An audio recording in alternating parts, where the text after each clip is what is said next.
Chapter 541. The water bottle floated behind Ganymedes and tilted slightly. 3 streams of water flowed out of the mouth of the bottle at the same time. Like living water snakes, they entangled towards the 3 Egyptian gods. Little beauty, don't resist. Just surrender obediently. I will take good care of you. A perverted smile appeared on Isai's face. She looked like a customer of a brothel. She didn't care about the water snake at all. Isais probably thought that as long as she touched it with her divine power, the water snake would be shattered into pieces in an instant. But as soon as she came into contact with the water snake, she found that it was far from being as simple as she had imagined. A bone-chilling temperature penetrated into Isais' body from the water snake. At this moment, the blood in Isais' body was frozen into ice, and Isais herself was frozen in place. Is this water snake ice attribute? Seeing this scene, Bastit's heart became alert. He did not dare to touch the water snake carelessly like Isais. A pair of cat-like claws instantly grew on Bastit's 2 palms. As he clawed at the void, the entire space began to shatter. This was Bastit's unique skill, sharp claws that could tear space apart. Bastit's idea was very simple. Even if the water snake could freeze, it could not do anything in the face of the shattering space. Bastet wanted to bury the water snake in the shattered space. Bastit's idea was very good, and his strategy was not wrong. But he never expected that the moment the shattered space collided with the water snake, the shattered space would suddenly not shatter. Even the shattered space along the way was quickly repaired by the water snake. This water snake is of the space attribute. This was Bastit's last sentence. After that, Bastet, who came into contact with the water snake, fell into the same fate as Isais. He instantly became an ice sculpture, frozen inside and out. Finally, there was Anubis left. Although Anubis was usually quite stupid, he was not stupid at all when it came to fighting. In terms of real strength, as the god of death, Anubis was the most powerful of the 3 Egyptian gods. Seeing that the water snake had both the space and ice attributes, Anubis decided not to fight it on the physical level. Anubis decided to compete in the illusory realm of good and evil. Anubis took out a very simple scale that seemed to be made of stone. He pulled out a strand of hair from his head and placed it on one end of the scale. Then, he placed the other end of the scale towards the 3rd water snake. The moment the scale came into contact with the water snake, Anubis shouted, "Good people and evil people have their own scales. Reward the good and punish the evil. This is the moment. The good will rise, the evil will fall." This was Anubis' most powerful ability. It could use this good and evil scale to weigh the good and evil of anything. Once the weight of evil exceeded the weight of Anubis' hair, the person would be judged guilty and sent to hell. Even if it was Yuan Ku, who was at the same level as Anubis, after entering hell, it would take him at least 10 minutes to escape. Even though this water snake wasn't a living creature and was only a manifestation of power, with no distinction between good and evil, the scales of good and evil could still trace back to the wielder of this power and judge the sins of the wielder. In other words, at this moment, the scale was weighing the sins of Ganymede. Anubis watched the changes of the scale nervously. At this moment, the scale was constantly shaking. Sometimes, Anubis' hair was a little heavier, and sometimes, the water snake was a little heavier. This was something that Anubis had rarely seen in thousands of years. This meant that the power of the water snake belonged to very little sin, almost as heavy as Anubis' hair.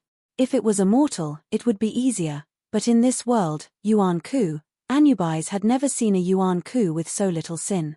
After more than 10 seconds, the scale finally calmed down. However, at this moment, the end that carried the hair sank slightly. The meaning of this was self-evident. As the holder of the scales of good and evil, if the weight of one's hair was equal to the weight of the other party's sin, then the same punishment would befall one's body. The ground beneath Anubis' feet cracked, and countless skeletal hands reached out from the ground. They grabbed Anubis' ankles and dragged him into hell. As a result, under the attack of the 3 water snakes, Guhan's main fighters, the 3 U-level Yuan Ku, all temporarily lost the ability to fight. This left Guhan alone to face Ganymedes and the terrifying water snakes behind him. Guhan clenched his fists tightly. Facing such a serious situation, Guhan could only fight himself. The power of these water snakes is terrifying. They can even freeze a universe-class Yuan-shan. If I touch these water snakes, I will die for sure. Therefore, I can't let them touch me. Ji Yuhan's brain spun rapidly, and a battle plan came to mind. These water snakes are quite slow, so it's not a problem to dodge them. That's right, the least I can do is to dodge these water snakes, get close to this Ganymedes, and kill him. That's the only way. At first glance, this battle plan sounded quite reliable, but this plan was based on the extremely slow movement speed of the water snake. But was the speed of the water snake really that slow? The answer was no. When another water snake flew out of the bottle, Ji Yuhan's pupils instantly lost sight of the water snake. The speed of this water snake was actually more than 100 times faster than the speed of the 3 Egyptian gods just now.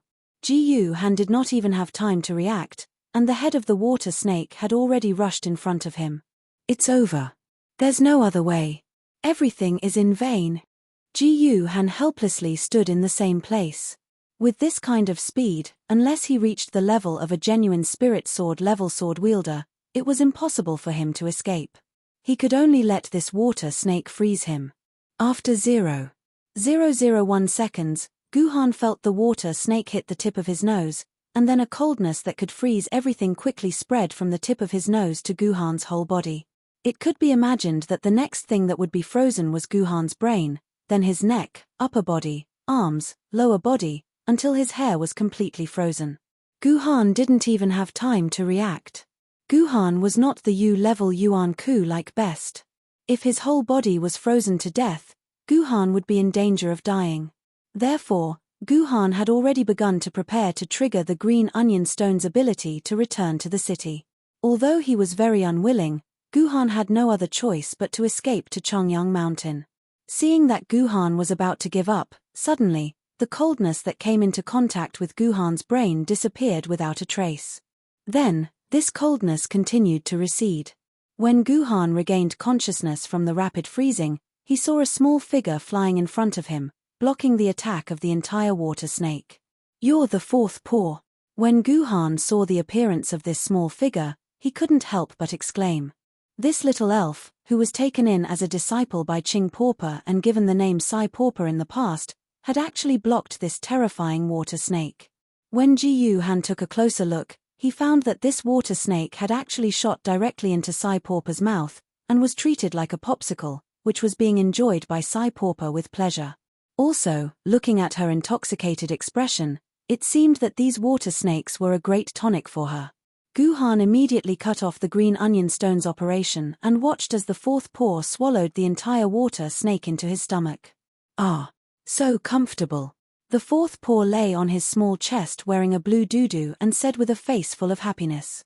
Right, this red doo-doo was specially made to distinguish the 1st paw from the 8th paw.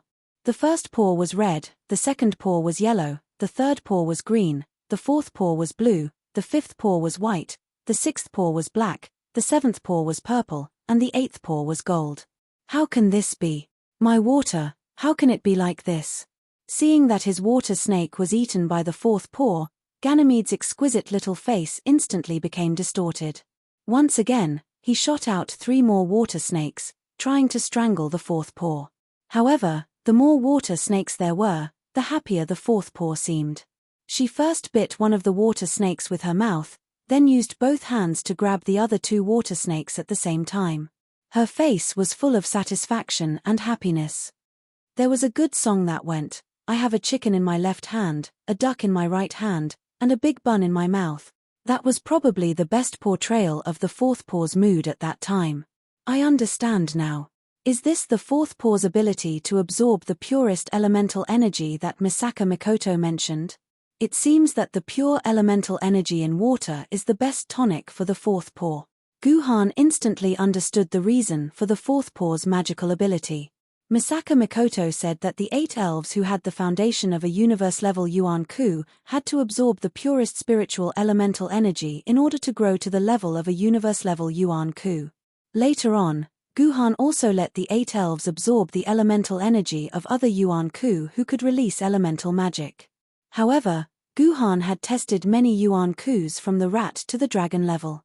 The 8 elves had not absorbed any energy at all. Hence, Guhan had put this matter aside.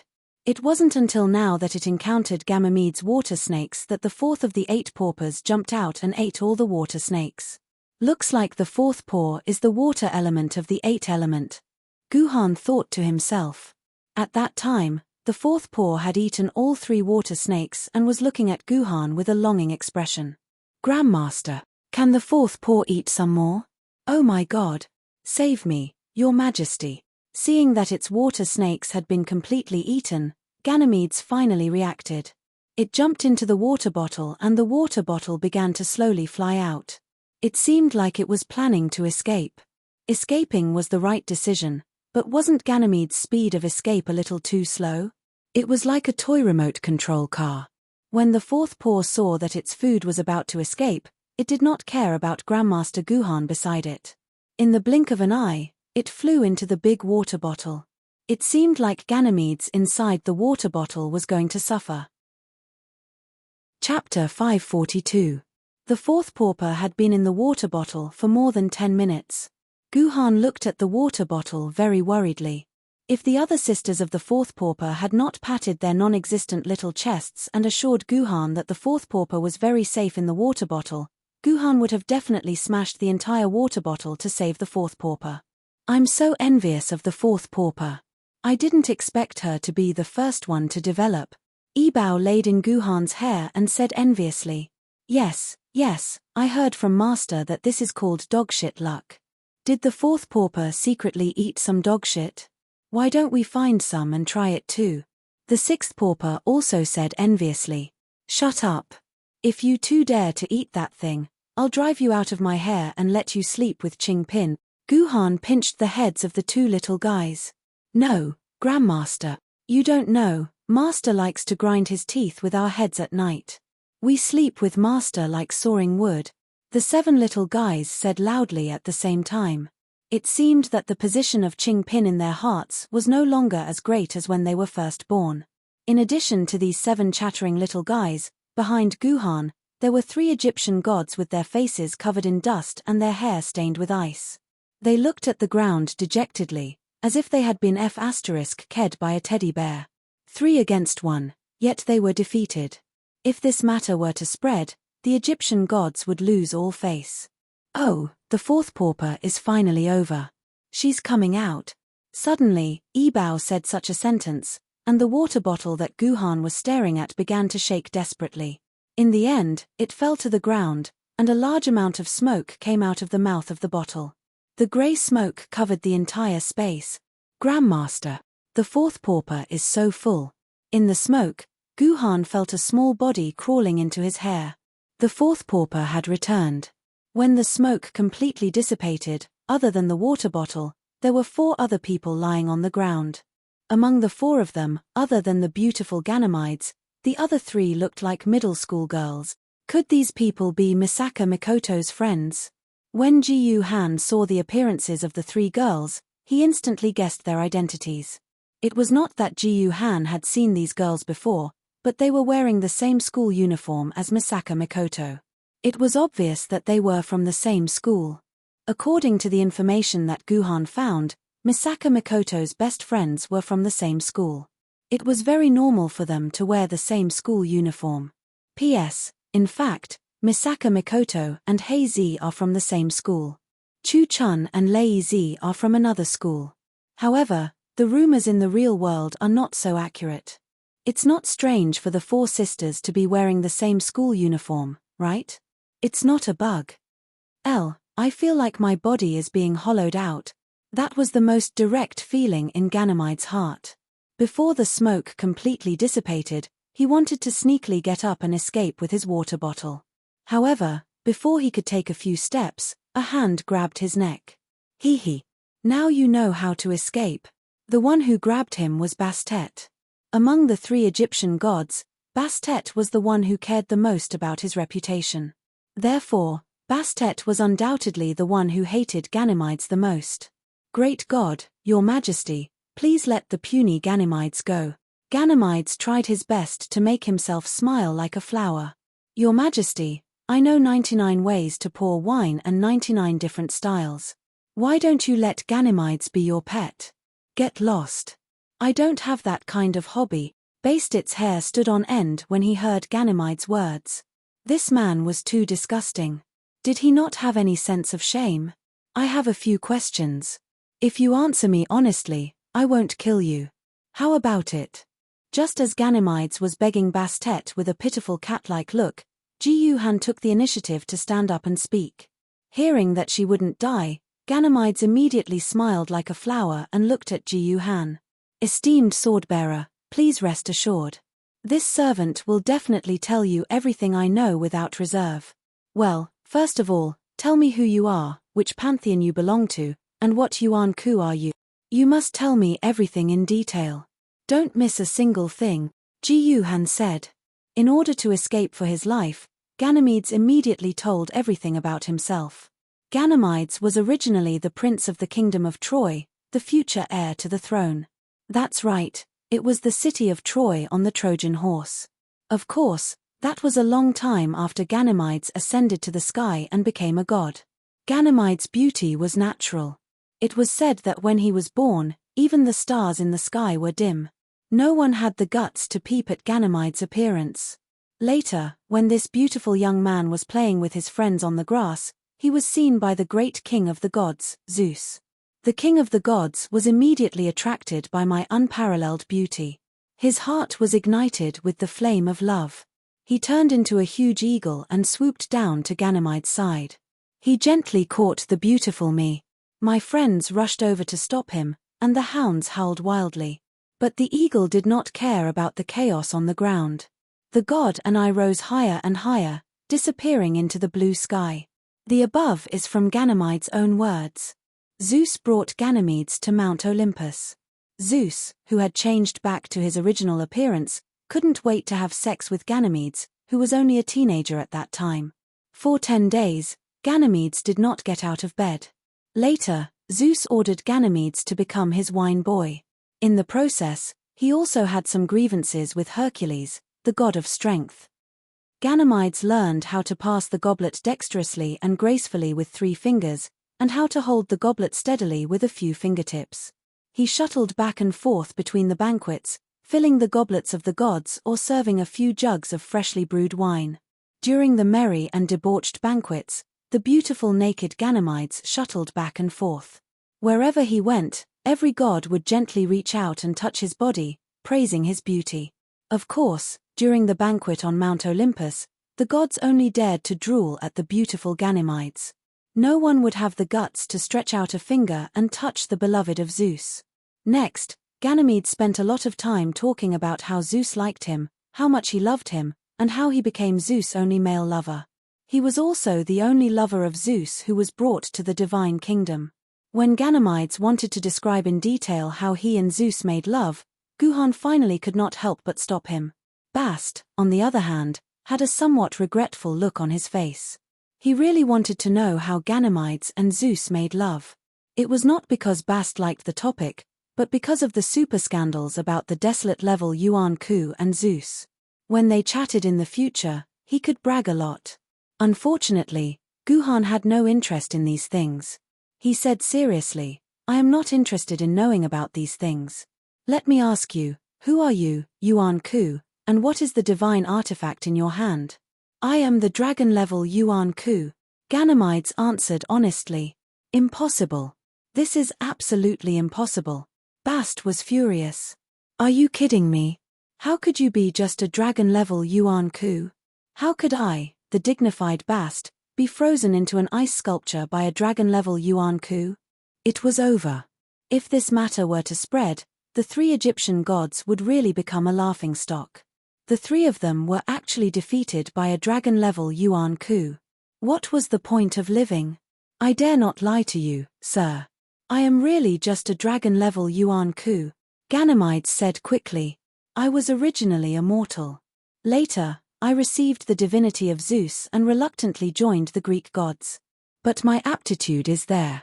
In any case, my limit is the dragon-level Yuan-Ku. It is impossible to surpass the boundary of the nether level. I was able to defeat the three great gods because of my original body, the water bottle. Ganymedes quickly raised his water bottle. Because I received the love of Zeus, I was jealous of Queen Hera.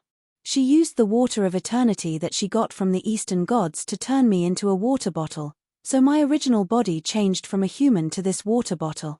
This Aquarius was transformed by Ganymedes, but he actually said that this Aquarius was his original body. This implied that his human body was just a transformation. His origin had been changed by Hera. It seemed that Ganymedes was a very pitiful and unlucky guy. Ganymedes continued to say, "Then, Zeus raised me to the sky and became a constellation. I stayed there for 1,000 years. During these 1,000 years, I was the companion of the stars and other constellations. I absorbed the origin of the void, and with the magical power of the water of eternity, I had the ability to suppress universe level and Yuan Ku. As long as I put the unconscious universe level Yuan Ku or Yuan Ku below Yuan Ku into my water bottle, I can use the power of the water of eternity to suppress their original bodies. At the same time, I can extract the power in their bodies and use it to fight. Loki invited me over from Zeus and told me to suppress these three universe-level freedom beings in my body. Then, I can use their power to help him break through Sword Pavilion's defense. I did this once before. Those three water snakes were the power of three universe-level primordial souls. That's why His Majesty didn't lose to me but to three universe-level freedom warriors like you guys. It really wasn't because His Majesty wasn't strong enough. At this point, all the secrets were revealed. It turned out that Ganymedes was Zeus's boy toy, and the reason why Ganymedes was able to fight evenly with the three Egyptian gods and even suppress them was because he borrowed the power of the other three universe-level freemen. These three universe-level freedom beings were Misaka Mikoto's good friends, Blackie, the space controller, Early Spring, the thermostatic Grim Reaper, and Teardrop, the updraft. Oh, right. You said that you became a constellation in the sky. Are you? Guhan suddenly thought of something. That's right. I'm an Aquarius, one of the 12 zodiac signs. I heard that I'm quite famous in the human world. I wonder if that's the case. Ganymedes said cutely. Chapter 543.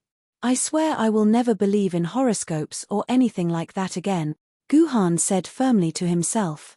Guhan seemed to be able to see the shadow of his own Scorpio constellation in Ganymedes. If the Aquarius constellation was a man, then what was the Scorpio constellation? One more question. Where is Loki? Where is Loki? You are so important and Zeus' treasure. Why would Loki leave you here alone? Guhan glared at him coldly and asked sternly.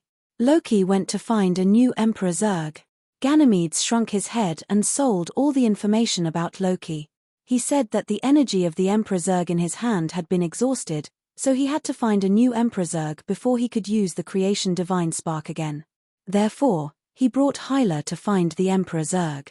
As for me, because I suppressed 3 universe-level freelancers, I am even stronger than Loki. Loki probably thinks that no one can defeat me, so he left me here to wear down the Sword Pavilion's dimensional barrier. What? You're saying that Loki's Emperor Zerg has run out of energy? Guhan was pleasantly surprised when he heard Ganymedes' words. This was the best news that Guhan had heard today. Loki's Emperor Zerg could no longer be used. Without Loki's Emperor Zerg, what was there for Guhan to be afraid of? He could kill Loki with the 3 Egyptian gods. Let's go and find Loki. Let's go now. Guhan was in a hurry to find Loki. Wait, Lord Guhan, how should we deal with this guy? Bast grabbed Ganymedes' neck and asked Guhan. Lord. Have mercy, Lord. You promised the beautiful me that as long as I tell you the truth, you won't kill me. Ganymedes knew that the time to decide his fate had come. He looked at Guhan with his beautiful face. Even a rock would be moved by such a beautiful scene. Is there a way to strip him of his power, or destroy this bottle of water so that he can no longer use his power to threaten humans? Guhan asked Bast. He believed that if Bast's answer was that there was no way, then Guhan would not hesitate to order Bast to kill Ganymedes. He would not care about the promise he made before. Ganymedes immediately turned his pleading gaze towards Bast. His life was now in Bast's hands. There is a saying. As long as we control his godhood, he will be like us. Bast thought for a while and said. Guhan nodded. Indeed, if even universe-level Yuan Ku was controlled by the godhood, then dragon-level Yuan Ku would be no exception. And it just so happened that Guhan had the method of controlling godhood from Yi Qing, so he could use it on Ganymedes. So Guhan pressed his hand on the top of Ganymedes' head and tried to extract the godhood from Ganymedes' body according to the secret method that Yi Qing gave him. However, something strange happened. Guhan's power walked around Ganymedes' body, but he did not even find a trace of the godhood. You don't have a godhood in your body? Guhan let go of his hand and asked Ganymedes with an unfriendly expression. I have it. I have a godhood. My divinity was given to me by His Majesty Zeus himself. I have divinity. Ganymedes panicked. He closed his eyes and began to look for his godhood in his body. However, just like Guhan, he did not even see a trace of it. Slap. Just as Ganymedes was desperately looking for the godhood in his body, more than a dozen sword energies suddenly spewed out of Guhan's palm. In an instant, Ganymedes, who had become thin and tender, was killed by Guhan. The desolate-level Yuan Ku, the king of the Greek pantheon, Zeus's most beloved boy toy and wine boy, died in the hands of Guhan. Even at the moment of his death, he did not realize that Guhan would suddenly kill him. The dimensional vortex in the sky began to slowly appear, which meant that the unlucky child was really dead. Seeing Ganymedes being killed so suddenly, even Bast and the other two couldn't react. They didn't expect that Ji Han would kill Ganymedes without a sound. Boss Guhan, why did you kill him? Didn't you promise him that as long as he told the truth, you would let him go? Bast's expression was a little angry. He was not angry because of Ganymedes' death, but because he thought of their situation. After all, Guhan had promised Ganymedes that he would not die if he told the truth. However, now that Guhan had broken his promise, didn't this mean that in the future, when Bast and the others reached their agreement, Guhan would also break his promise? Bast could not help but feel angry about this. This was related to their future destiny. What if Ji Han killed him like he did to Ganymedes? Thinking of this, Bast felt a chill run down his spine. Are you afraid that I won't keep my promise? Ji Han saw through Bast's thoughts at a glance. Don't worry, you guys are different from Ganymedes. It was because of him that 30 million people in Buenos Aires died 300 years ago. This blood feud can't be washed clean even after 3,000 years, let alone 300 years. That's why Ganymedes must die. We also have human lives in our hands. After listening to Guhan's words, Bast's expression did not ease. Instead, it became more unsightly. We may not have 30 million human lives in our hands, but we have at least 30,000. Don't tell me that Master Guhan does not intend to avenge these people. Yes, 30,000 people. Guhan's body stiffened and he let out a long sigh. But when you followed Yi Qing, I'm afraid the lives you saved were already more than 3,000. This time, if you can help Yuzhang City survive this disaster, it will be equivalent to the lives of 40 million people. 30,000 people for 40 million, even if you use your Anubis scale to weigh it, it will still be heavier than your past sins. How can I not understand these things? That's true. Bast's expression finally improved a little, but he still had some doubts. What if Yuzhang City is gone? If it's gone, then it's gone. You've all done your best. I know that. Guhan smiled bitterly and nodded. You can rest assured. Even if you don't save Yuzhang City, you are still Yi Qing's people. Even if it's for Yi Qing's sake, I will never violate my oath. Even if you don't believe me, don't you believe Yi Qing? Bast's expression changed a few times, but he finally relaxed and bowed to Guhan. Sorry, Master Guhan. We were overthinking. Although Ganymedes was dead and his corpse had been sucked back by the dimensional vortex, the strange thing was that his main body, the water bottle, had not been sucked away by the dimensional vortex. Instead, it had been left on the ground. This was very strange. Since this water bottle was Ganymedes' main body, it was one with Ganymedes. When the dimensional vortex appeared, it should have been sucked back by the dimensional vortex. Even the desolate grade Yuan Ku was no exception. But now, This water bottle was still lying on the ground. Could it be that Ganymedes was not dead? This caused Ji Yuhan's heart to be filled with vigilance. Being cautious, he decided that in for a penny, in for a pound, in for a pound. He might as well smash this water bottle. Just as Guhan was about to order Bast and the other two to attack, Pauper 4 suddenly jumped out of Guhan's hair and stood on the water bottle. It protected the water bottle like an old hen and said in a childish voice, "This water bottle belongs to Pauper 4. Seeing Pauper 4 protecting its food, Guhan could not help but smile. So what if it belongs to Pauper 4? You can't take it away. How about this? Put it in my dimensional pocket and I'll carry it for you. There's no need.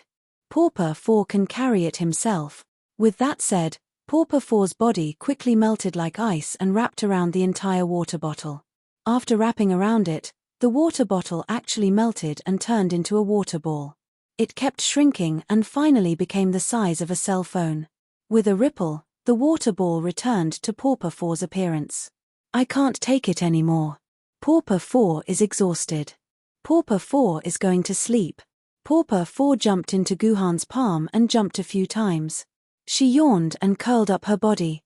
Suddenly, she turned into a blue gem-like transparent pearl.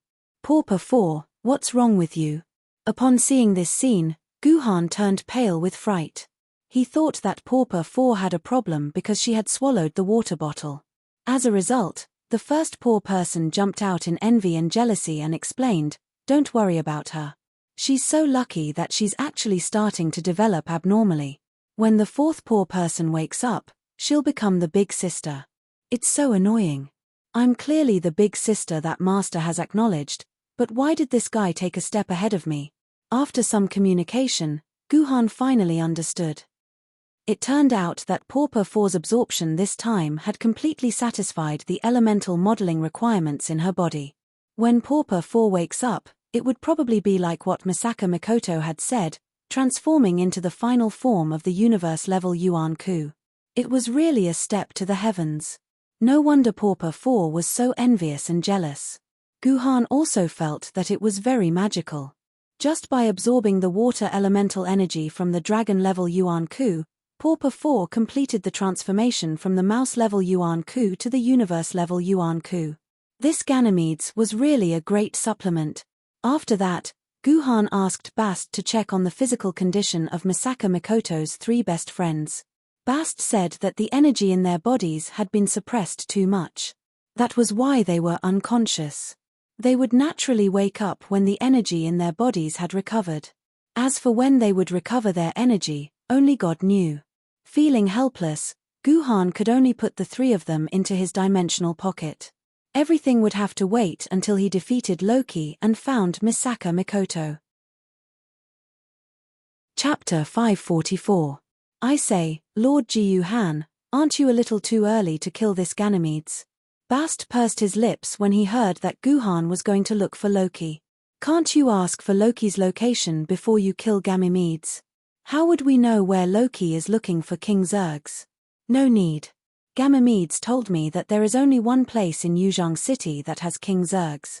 If Loki is looking for King Zerg's, he must be there, Guhan said with a serious expression. What place? Bast asked subconsciously. Why, you don't know? Ji Yuhan looked at Bast in surprise. When Yuzhong City was first established, weren't you all by Yi Qing's side? How could you not know about this? When Yuzhong City was halfway built, we were tricked by Yi Qing into the Changyang Mountain Array. We only know half of the core area, and we have never participated in the other half. How would we know where the King Zergs are hiding in Yuzhong City? Bast's face was full of unhappiness when he said this. This was normal. No one would be happy when they encountered such a thing. Forget it. The King Zergs are not anywhere else. They are here. As Ji Yuhan spoke, he stomped the ground under his feet. Under the soil of Yuzhong City, follow me. Then, under Guhan's lead, Bast and the other two opened the way. The four of them moved as fast as lightning. Within a few minutes, they arrived near a crossroad. This was just a very ordinary crossroad in the core area. It was a small two-lane road that was not even comparable to the crossroads of some small counties. However, At such a crossroad, there was a hole more than 10 meters in diameter. The hole was unfathomable, and no one knew how deep it was. Seeing this hole, Bast had an ominous feeling in his heart, as if something very dangerous was hidden inside. Sure enough, this hole was dug by Loki by force. It seems that Loki has found the location of the King Zerg's. Guhan sighed. Didn't you ask where this place is? Then let me tell you, this is actually the true core of Yuzhang City. This hole leads directly to the core of Yuzhang City's super-dimensional wall protection system. Do you understand? You mean, this is the core system of the dimensional wall that protects the entire Yuzhang City? Bast frowned. But why did Loki go to the core system of the dimensional wall? He has already entered the core area of Yuzhang City. The dimensional barrier is no longer of any use to him. Why would he destroy the core of the dimensional barrier now? If he has the time, he might as well kill all the humans. Do you think Loki's goal is to destroy Yuzhang City's super-dimensional barrier? Guhan scoffed. Didn't I tell you? Loki's goal is another Imperial Zerg that can activate his creation godhood. You're saying that the Imperial Zergs are in the core of the dimensional wall. Bast smacked his head. Why did he only realize it now? Do you know why there have only been 8 base cities for the past 1,000 years? The 8 base cities are overcrowded. It's difficult to squeeze out a place to build more buildings. The only way is to increase the height of the buildings. Under such circumstances, isn't it the best choice to build a new base city? Ji Han asked calmly as he looked at the cave. That's right. Why? Bast asked, following Guhan's malicious train of thought. Because even if we build a new base city, we don't have the power to protect this city. Guhan stared at the hole. If a new base city is built, Yuan Ku will definitely be wary. In history, every time a base city is successfully built, Yuan Ku's army will come to attack it. Only by defeating Yuan Ku's army can the base city be successfully built. Yuan Ku's attack at that time was not on the scale it is today. Loki only brought less than 200,000 Yuan Kus to attack. In the resistance battle of the base city, they wouldn't even be able to fight 1/10 of Yuan Ku's army. That was a battle that even a primordial-grade Yuan Ku would have to fight. When Zhetian Jendi defended the city, 3 primordial-grade Yuan Kus appeared one after another, and Zhetian resisted them all by himself. In the case that the core area of Yuzhang City has already blossomed, if only one primordial-grade Yuan Ku had taken action, there would be no need to fight this time. Even if they resist Yuan Ku's attack for a while, it will be very difficult to continue in the world for a long time. After all, Jendi can only exist for a few decades at most. When the base city is built and Jendi ascends, how can they resist it?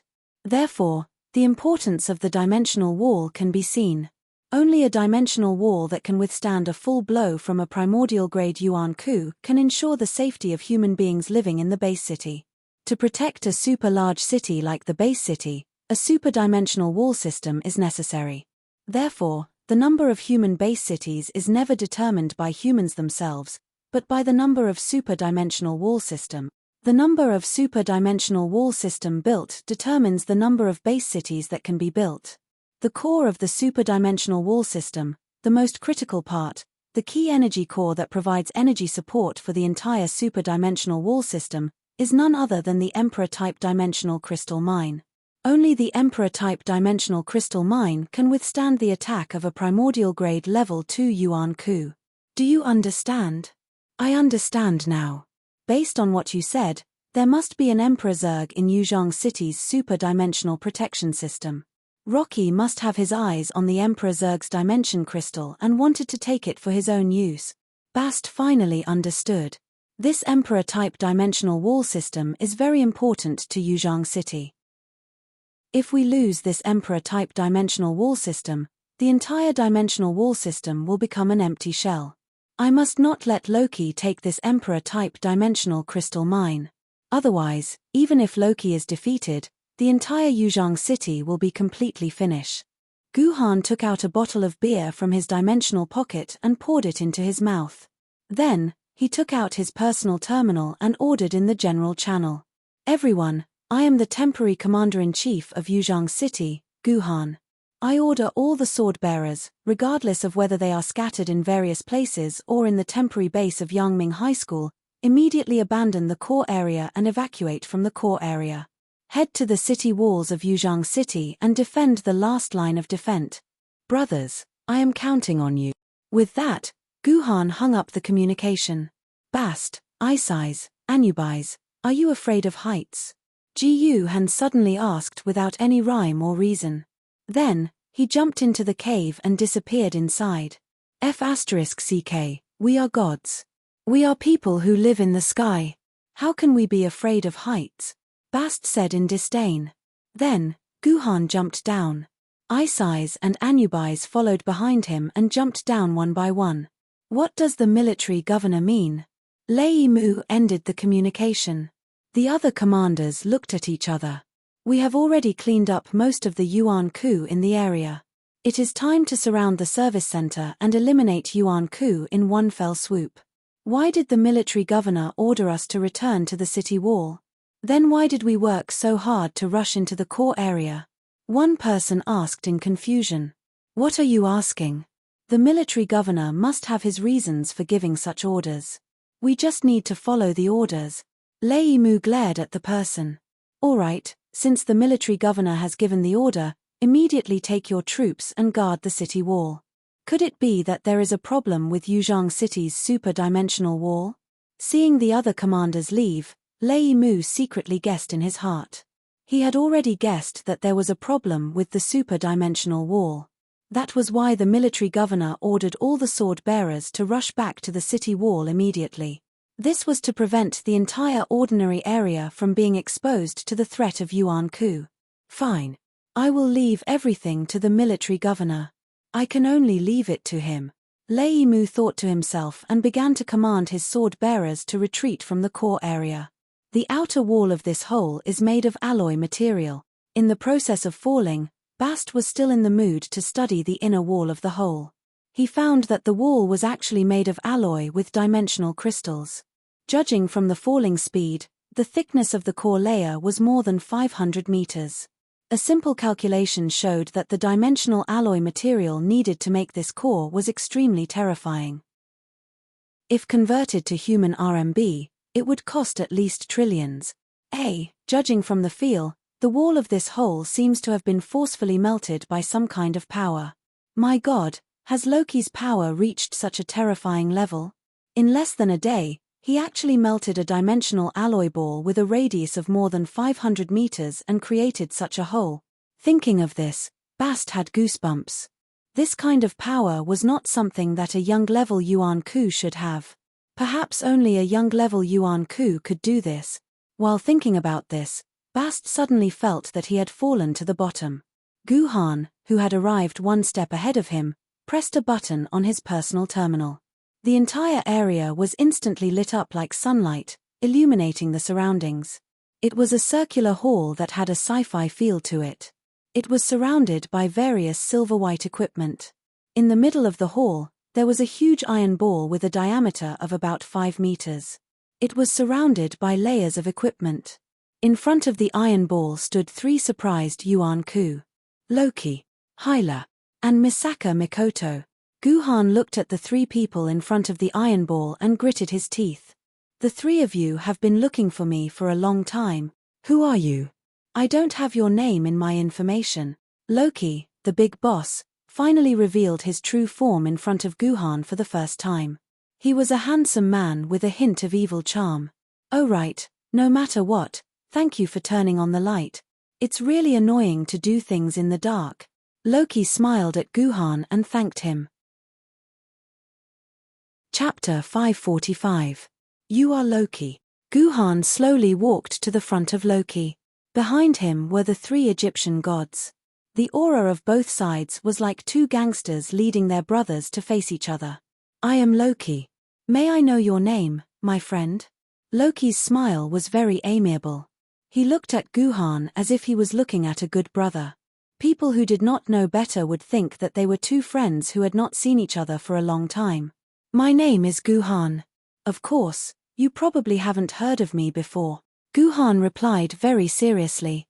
Guhan, so you are Guhan. Unexpectedly, Loki nodded vigorously. I know you. You are the first sword-bearer in Yuzhong City to synchronize the heavenly sword in 350 years. You are also the disciple of that little fellow Liu Lei. You also went to the formation that Yi Qing left behind and obtained a lot of benefits. Am I right? You know quite a lot. Guhan's pupils shrank. He did not expect Loki to know so much about him. It's nothing. Our Norse pantheon naturally pays attention to a potential swordbearer like you, my friend Guhan. In my opinion, my friend Guhan, you can at least become an immortal sword-level swordbearer in the future. It is even possible for you to become an emperor sword-level swordbearer. When I first saw the longevity Gendi and the longevity Xia Gendi, I said the same thing to them. Unexpectedly, Loki was a little talkative and kept talking to Guhan. Come. Although we are opponents, and although we should be fighting soon, but before the battle, let's shake hands, okay? With that said, Rocky stretched out a hand and handed it to Ji Han. Loki's hand put Guhan in a dilemma.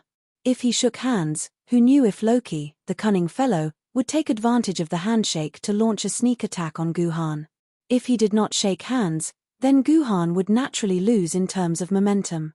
If Guhan was a little narrow-minded, he might always remember that he did not dare to shake hands with Loki, which might become a mental barrier in Guhan's heart. Loki was indeed Loki. With just a small handshake, he forced Ji Han into a bit of a panic. There's still a problem with my own strength. Even if I'm just a spirit sword-level swordsman, when facing Loki's outstretched hand, I can still hold it calmly. I'm not afraid of Loki playing any insidious tricks. Guhan sighed in his heart. He took a step back and stood behind Bast and the others. He shook his head and said to Loki, "The fear in my heart still prevails. I do not dare to shake this hand." Clap, clap, clap. When Loki heard Guhan's words, he immediately took back his outstretched hand and replaced it with 2 hands. He gently clapped together. I once extended my hand to 5 people who I thought had potential. 2 of them shook my hand, and then they became the longevity Gendi and the longevity Xia Gendi. But the other 3, I have not heard of their future. Oh. So, the 3 seniors are like me, not daring to shake Lord Loki's hand, and then disappeared into the crowd? It seems that I, Guhan, have no great achievements in the future. Guhan said calmly. No. You are wrong. Loki waved his hand. The other 3 also shook hands with me. But at the moment I shook hands with them, I used my divine power to burst their flesh and blood, and they died on the spot. Dead people naturally have no future. As for the longevity Gendi and the longevity Gendi, they are really powerful. One actually withstood the impact of my divine power, and the other decisively cut off his right hand. TSK, now that I think about it, to be able to force the longevity Xia Gendi to cut off his own arm, even if I was chased by him for 10 days and 10 nights, I am still satisfied. When Loki talked about being chased by the longevity Xia Gendi, he showed a nostalgic look. As for Guhan, my little friend, although there are people who dare not shake hands with me, they all try to use various words to prove that they are not afraid of me. Little friend, you are the first one who can calmly admit the fear in his heart. So that's how it is. I am ashamed. Guhan showed a look of shame on his face. He thought for a while, and once again stood in front of Bastet and the others. This time, it was Guhan who took the initiative to stretch out his hand. Lord Loki, Guhan is ashamed. I don't know if Lord is willing to forgive Guhan's cowardice. Interesting. Seeing Guhan stretch out his hand, Loki was obviously stunned. What kind of trick was this? He had never played this game before, and this was different from what he had imagined. But would Loki refuse the hand that Guhan stretched out? Of course not. He, Loki, was the god king of the Norse pantheon. In the face of a mortal who stretched out his hand to provoke him, he could not refuse. Could it be that a mere sword wielder of the treasure sword level could hurt him? So, Loki smiled disdainfully, and once again stretched out his hand, preparing to shake Guhan's hand. Bastet, Iceyes, and Anubis all stared at the 2 hands that were about to shake. They did not believe that Loki was a good person. If Loki wanted to kill Guhan, they would immediately save Guhan. Just as the two hands were less than a centimeter apart, about to shake hands. All of a sudden, a long sword with a yellow glow appeared in one of his hands, and he forcefully smashed it against the other hand that was reaching over. Despicable mortal. Loki immediately felt that something was wrong when the sword appeared, and the anger in his heart burned infinitely. Good heavens, he had always been the one using this trick to toy with others, but today, he was being toyed with by a treasure sword-level sword wielder. You will pay the price. Loki did not even look at the sword that was slashing towards him. What could a sword wielder of the sword wielder be capable of? Even the heaven-reliant sword could not break through his protective divine power. This kid actually dared to use a sword to plot against him. Fine, if you dare to stretch out your hand, I will crush your bones. However, the development of the situation was far beyond Loki's expectations. A sharp pain came from his arm. This pain was so intense that Loki subconsciously withdrew his hand and gave up on attacking Guhan's wrist. How is this possible? How could your sword break through my protective divine power? After withdrawing his hand, Loki discovered that there was a wound on his arm that could see the bone. This was not something that a sword wielder could do. I don't know what the name of this sword is, but it is not embarrassing for Lord Loki to be injured by this sword. The sword in Guhan's hand was the Yellow Emperor's sword that he obtained from Yi Qing. As an authentic Emperor's sword, although Guhan could not use it normally, the sharpness of the blade could break through the protective divine power of a defenseless universe-level Yuan Ku. Emperor's sword. You are actually holding an Emperor's sword. Loki's pupils shrank. No, I have never seen this Emperor's sword before. This is not the Emperor's sword that you humans have used before. So there is something that even your Majesty Loki cannot recognize. Guhan held the Emperor's sword tightly in his hand. In fact, Guhan was not sure if he could use this Emperor's sword to break through Loki's protective divine power. After all, he was only using the main body of the Emperor's sword and did not synchronize the sword lady with the Emperor's sword. Speaking of which, if he had really synchronized the sword lady, Ji Han would have directly dismembered Rocky into 1,000 pieces. There would not be a need for this psychological battle. Very good. Very good. You have courage and insight. You are even more terrifying than Sheng Xia Jiandi. Back then, Sheng Xia was able to chase me for 10 days and 10 nights in the future. If I let you have a future, then I'm afraid I will have to go to the other side of the dimensional whirlpool. Little friend, no matter what, you will not be able to survive today. Let me, Loki, send you on your way. After saying that, Loki's divine power surged from his body.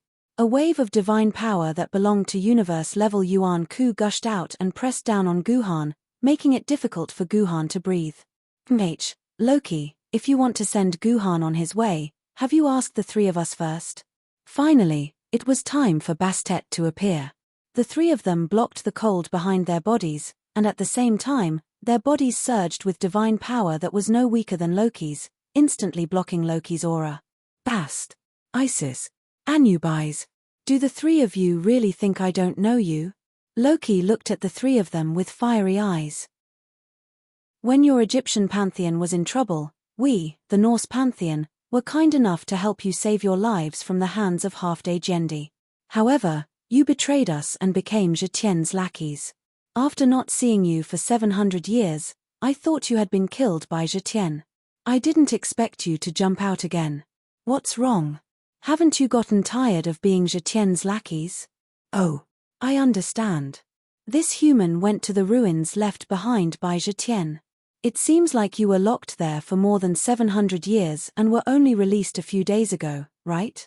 Loki was indeed Yuan Ku, who was known for his intelligence. He easily guessed the origins of the three of them. I say, how despicable are you? After being locked up by Jetien for 700 years, not only did you not come out to kill Jetien's descendants, but you still shamelessly continue to be their dogs. The Egyptian pantheon's face has been thrown away by you three bitches. Loki's words were extremely vicious, extremely humiliating, and extremely cunning. Bast and the other two were so angry that their faces turned purple. This was not the most infuriating thing. The most infuriating thing was that Bast and the other two couldn't even retort, because in their hearts, Loki's words were the truth. He had poked at the most painful point in their hearts. Hadn't they been Yi Qing's dogs for decades, then mercilessly imprisoned for 700 years, and after being released, they had become Yi Qing's men's dogs? In fact, this was a very vicious provocation. At the very least, the three of them began to hesitate. Were they really going to shamelessly become Yi Qing and Guhan's lackeys? In the face of Loki's provocation, Guhan knew that he had to immediately appease the three of them. Otherwise, they would be in big trouble. The easiest way seemed to be to threaten them with divinities. But using divinities to threaten the three of them at this time was the stupidest. This would make Bast and the other two's rebellious mentality reach its peak. They might even break their divinities and fall out with Guhan. So Guhan could only use words to appease their emotions. "There is no turning back for you," Guhan said in a calm and rational voice. "If you betray me again at this time, won't you be betraying me again? You will be worse than dogs. If you really want everyone or Yuan Ku to shut up, the best way is not to do what they want, but to step on the corpses of all the enemies who dare to mock you and use the dimensional vortex to shut them up." Guhan's words calmed the three of them down and they began to think seriously. In the future, you will no longer be Yuan Ku, but free men who will step on the corpses of the entire Norse pantheon. Free men who have truly obtained their own freedom. At that time, the Egyptian pantheon, as free men, will be reborn in flames and corpses. You will be the king of the Egyptian pantheon. In an instant, the divine power of the three of them surged to the peak. Guhan vs. Loki, Round 2, Guhan won. Chapter 546. Hyla, you and I will deal with these three traitors. The battle was inevitable. Rocky held his precious daughter's hand and faced Bast and Ice Eyes with her. "Misaka Mikoto, if you want your friends to be safe, then be a good girl and melt this metal ball. Take out the Imperial Zergs inside and give them to me. I guarantee that they will return to Freedom Metropolis safely. But if you dare to play any tricks, then your friends will die. Others might be afraid of your city, but I'm not. At most, I'll just stay on Mount Olympus and never leave the mountain," Rocky said sinisterly. Guhan was annoyed when he heard Rocky's threat. Misaka Mikoto, this stupid woman. Sure enough, Rocky used her friends' lives to threaten her. Didn't he tell her to kill Rocky in one fell swoop while Rocky did not know that she had become a universe-level freedom being? Idiot, do you think? Bast was amused when he heard Rocky threatening Misaka Mikoto with the lives of her friends. Misaka Mikoto's friends had already been rescued by Guhan, but Rocky was still using them to threaten Misaka Mikoto.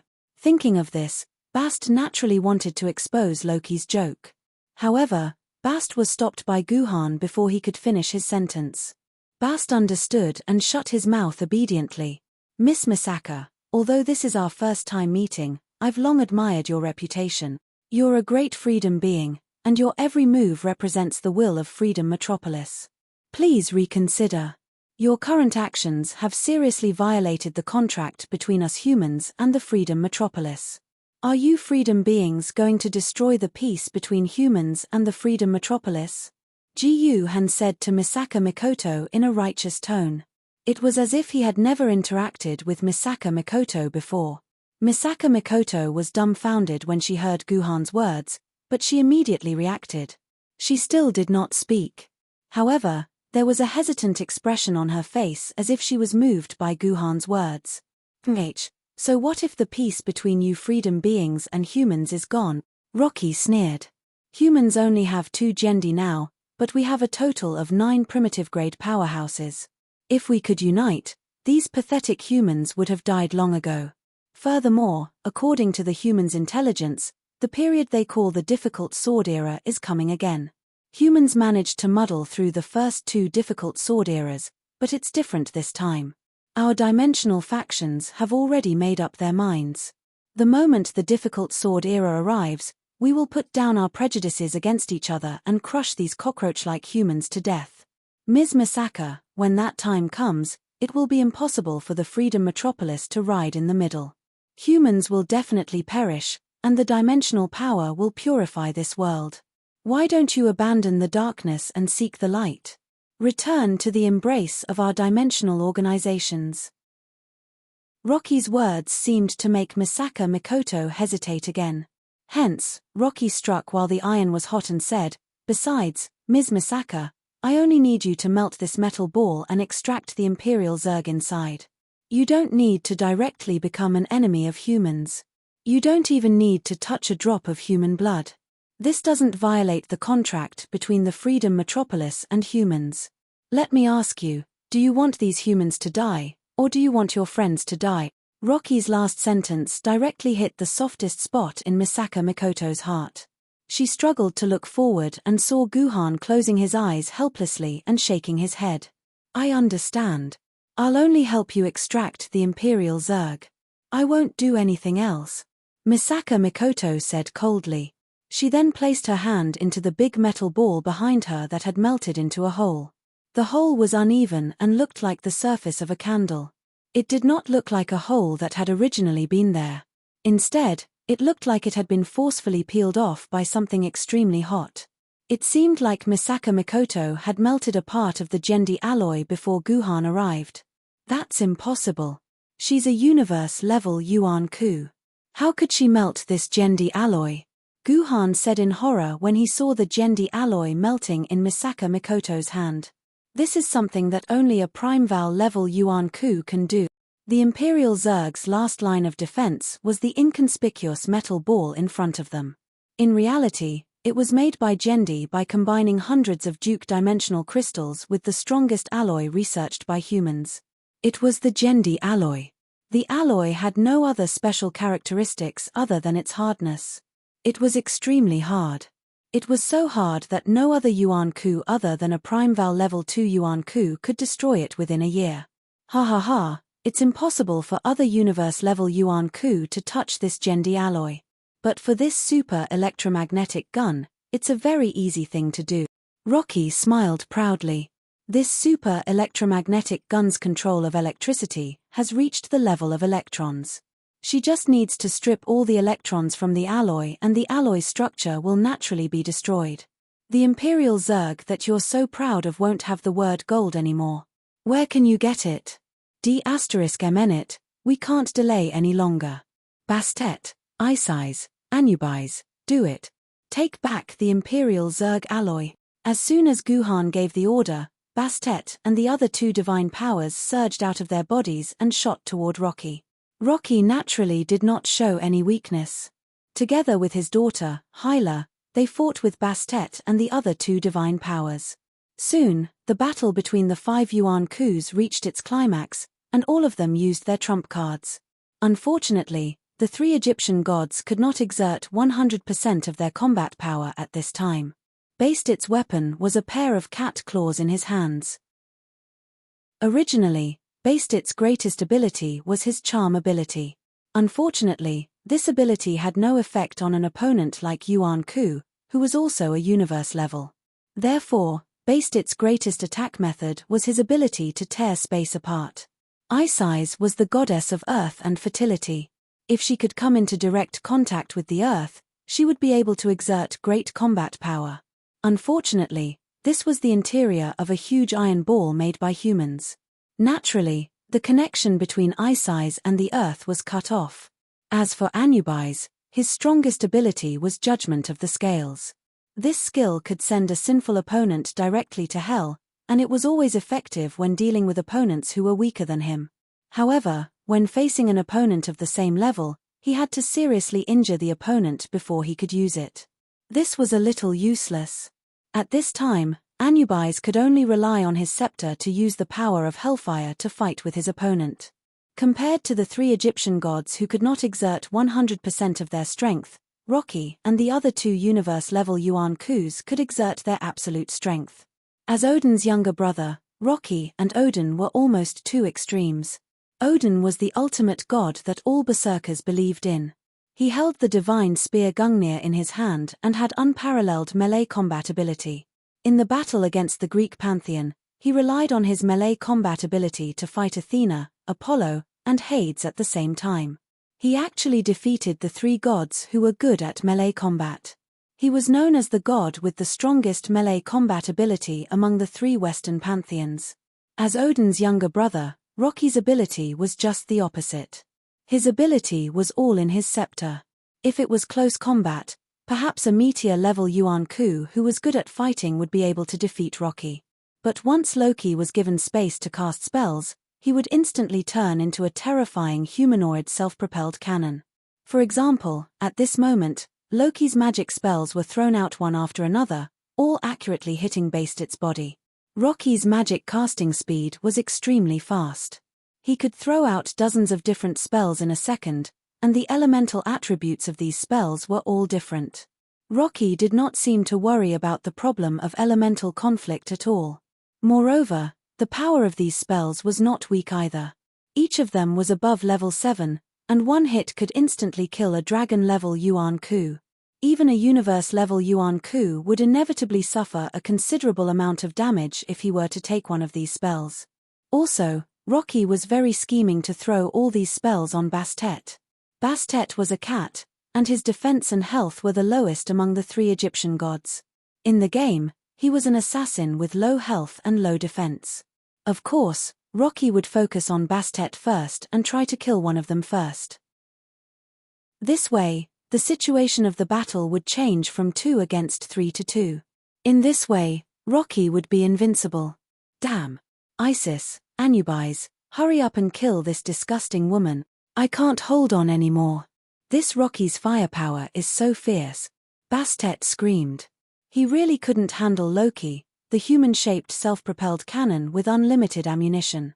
Damn it, we want to do that too, but this disgusting woman is just like stinking mud. Isis also screamed. Rocky had a very resounding achievement among the gods, and that was his ability to have children was particularly strong. It was not that he could have children. Zeus had more than 30 children, but Rocky only had a total of 3 children. Rocky's ability to have children was said to be strong because all 3 of his children had, without exception, surpassed the universe-level Yuan-Ku. This was unique. Generally speaking, the children of the gods would drop 1 or 2 levels. For example, Zeus was a desolation-level Yuan-Ku. Among his more than 30 children, the strongest were only the universe-level Yuan-Ku like Athena and Apollo. The most incredible was his eldest son, the giant wolf Fenrir. This ancestor of the werewolves was actually a universe-level Yuan-Ku, 1 level higher than Rocky. If it were not for the huge conflict between Fenrir and Rocky, Yuzhong City would probably be in more trouble this time. Chapter 547. As Rocky's only daughter, Hyla was the second of his 3 children. She was also at the same level as her father, Yuan-Ku. As the daughter of Rocky, who was not good at close combat, Hyla was the Grim Reaper who was extremely good at close combat. Hyla's fighting style was a curse, the slow curse. Legend had it that if a mortal was hit by Hyla's slow curse, they would only be able to take 1/10 of their steps in a year. This was basically no different from turning into a statue. More importantly, this slow curse was not like Bast's charm, which was unreliable against Yuan-Ku who was at the same level. Even Bast and the others, who were also at the same level as Yuan-Ku, were slowed down by this slow curse. Everyone knew how terrifying it was to have one's attack and movement speed slowed down by several times in a battle against a U-level Yuan-Ku. Relying on this slow curse, Hyla was able to deal with the attacks of Bast and the others at the same time. Her weapon was actually a long spear, and she fought with Bast and the others like a heroine. It was almost impossible to break through Hyla's defense in a short period of time and directly attack Rocky. Guhan, you have the most ideas. Hurry up and think of a way. I'm almost done for. Bast saw the situation and knew that he would be the first to suffer, so he immediately asked for help from Guhan, hoping that Guhan could think of a way to end this dangerous situation. At this time, Guhan was also very anxious. Although he had used the power of the Empress's sword to injure Rocky, it was only because it was out of Rocky's expectations. If Guhan really entered the battle between the U-level Yuan-Ku, then as long as Rocky or Hyla used a portion of their strength, they might be able to seriously injure Guhan. The difference in strength was too big. Guhan could only hide behind Bast and the others and quickly analyze the situation in his mind, thinking of a way to help Bast and the others turn the situation around. If you want to defeat Loki, you have to get close to him. Loki's close combat ability is extremely weak. As long as any one of the three can get close to him, Loki will definitely lose. Guhan thought quickly. But now that Bast and the other two are entangled by Hyla, their movement speed is greatly reduced. It's impossible for them to get close to Rocky unless we think of a way to cripple Hyla's combat ability first. If I remember correctly, there are some records about the Ragnarok of the Norse pantheon. Guhan began to recall the information he had on the Ragnarok. In the legends of the humans of pre-Great Calamity times, the once massive Norse divine system was ultimately destroyed by the combined forces of Loki and the giants. At that time, the Norse pantheon and their nemesis, the frost giants, as well as various creatures that did not obey the control of the Norse pantheon, started an earth-shattering war. In the end, the huge Norse pantheon was completely destroyed. The king of gods, Odin, and his younger brother, Loki, both fell. In the end, only Odin's two sons, Davi and Vali, and Thor's two sons, Mani and Modi, survived. The information about the Ragnarok of the Ragnarok had been lost in that cultural catastrophe, but humans later found some information about the Ragnarok in a Japanese game called Soft Girl's Paradise. As a history expert, Guhan had naturally read this information. He vaguely remembered that there was a discussion about Hyla's ending in this information, but he had read it in a hurry, so it was not easy to remember.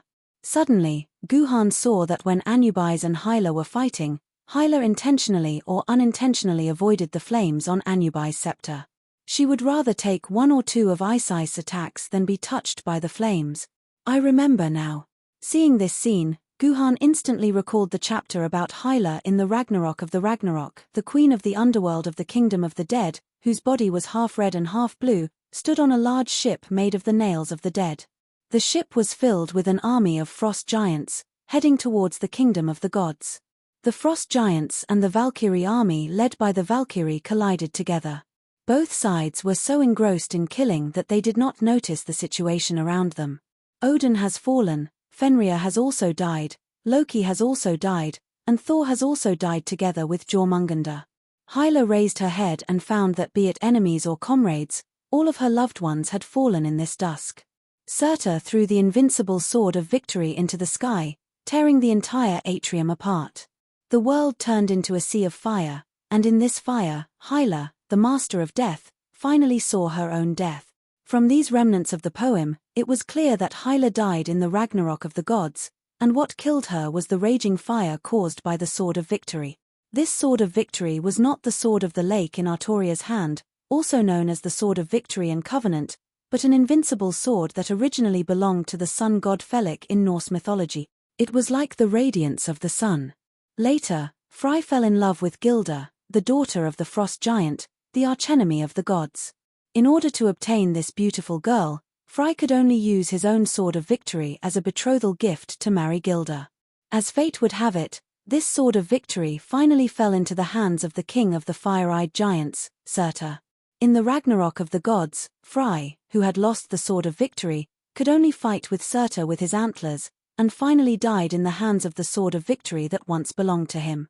After killing Frey, Surtur found that all of his flame giants had died in battle. The grief-stricken Surtur used the flames of the sword of victory to destroy the entire kingdom of the gods, burning himself and Hyla to death in the flames. I get it. Hyla's weakness is this sword of victory. Guhan silently thought to himself. If he could use the sword of victory to attack Hyla at this time, then Hyla would definitely not be able to withstand it. This sword was undoubtedly Hyla's nemesis. But where could Guhan find this legendary artifact like the sword of victory? Whether you believe it or not, at this time, the sword of victory was in Guhan's hands, or in other words, it was in Guhan's dimensional brocade bag. The sword of victory was an immortal level sword maiden, and it had always been kept in the sword pavilion of Yuzhang City. Yes, in the sword pavilion of Yuzhang City. The two immortal level sword maidens of Yuzhang City did not use the sword of victory, so this sword of victory was undoubtedly still in the sword pavilion of Yuzhang City. Previously, in order to protect the safety of the sword maidens, Guhan had put all the natural sword maidens into his dimensional brocade bag. This immortal-level Sword of Victory just happened to be in Guhan's dimensional brocade bag. Could it be that this was the legendary Heaven's Will? Guhan did not have the time to analyze the things inside. He quietly took out the Sword of Victory from the brocade bag. This was a wide and thick sword, with all kinds of mysterious and unfathomable divine characters written on it. In the middle of the sword, there was a fiery red circular sun engraved on it, proving that this was a divine sword that came from the sun. Unfortunately, this sword in Guhan's hands was like an ordinary sword, without the slightest brilliance or strangeness. This was because this sword was not synchronized, so it naturally did not have its own master, and it could not release its own power. Looking at the lifeless Sword of Victory in his hands, Guhan asked himself silently, can this Sword of Victory really hurt Hyla? Although in the situation where there was no sword wielder, the original body of the Sword of Victory could still be used, just like how Guhan had used the Emperor's sword to stab Rocky. However, this was only relying on the material of the sword itself. The true power of the Emperor's sword could not be unleashed at all. Similarly, the true power of this Sword of Victory could not be unleashed. Could it cause fatal damage to Hyla just by relying on the material of the Sword of Victory? Guhan did not believe this at all. However, at this moment, Guhan did not have a better idea. If he did not think of a way to kill Hyla, the first to fall would be Bast. Forget it, I'll just try it as a last resort. Guhan did not have a better idea. He decided to give the Sword of Victory to Ice Eyes, hoping that she could use the Sword of Victory to deal fatal damage to Hyla. If I were you, I would never do such a stupid thing. Suddenly, Guhan heard such a voice. This voice came from Guhan's hand. What was in Guhan's hand? In his left hand was the Sword of Victory that he had just taken out, and in his right hand was the Yellow Emperor's sword that had injured Rocky. Are you talking to me? Sword Empress? Guhan was stunned for a moment, but he immediately reacted. He had heard this voice once before. It was a loud F***CKU. If it's not me, who else could it be? The hilt of the Emperor's sword in Guhan's hand vibrated, indicating that it was indeed him. I'll kindly tell you King idiot that the Sword of Victory should not be used like this. If you really want to use the Sword of Victory like him, there is only one way. What way? Guhan cleverly blocked out the profanity in the Emperor's Sword of Victory. Didn't you King obtain a 6 revolutions immortal pill from that old man? If you bite off 1% and eat it, you will be able to use this Sword of Victory temporarily. Right, you can only bite off 1%. If you exceed 1%, I guarantee that you will not be able to see that King Golden Crow tomorrow. After saying this, the Emperor's Sword of Victory closed its mouth and did not speak again. Do I want to eat this 6 revolutions immortal pill? Guhan's hand trembled as he took out the 6 revolutions immortal pill from his dimensional pocket. Originally, he had planned to consider this 6 revolutions immortal pill after he became an official disciple of Ren School. He did not expect to use it now. What is 1%? As he looked at the round pill that looked like it was made of chocolate, Guhan fell into deep thought. For a piece of chocolate, how small of a bite was it to contain 1%? Forget it, I'll leave it to fate. Guhan did not hesitate for too long. He used the tip of his teeth to pick up a bit of gravel on the surface of the pill and swallowed it. In an instant, a power that Guhan had never experienced before surged out of his abdomen and spread throughout his body. Chapter 548. Once upon a time, the power of an immortal sword wielder that he had accidentally experienced in the Instance dungeon had once again returned to Ji Yuhan's body. Ji Yuhan had a kind of confidence that as long as he had this power, he would only need 3 minutes to kill Hyla and Loki.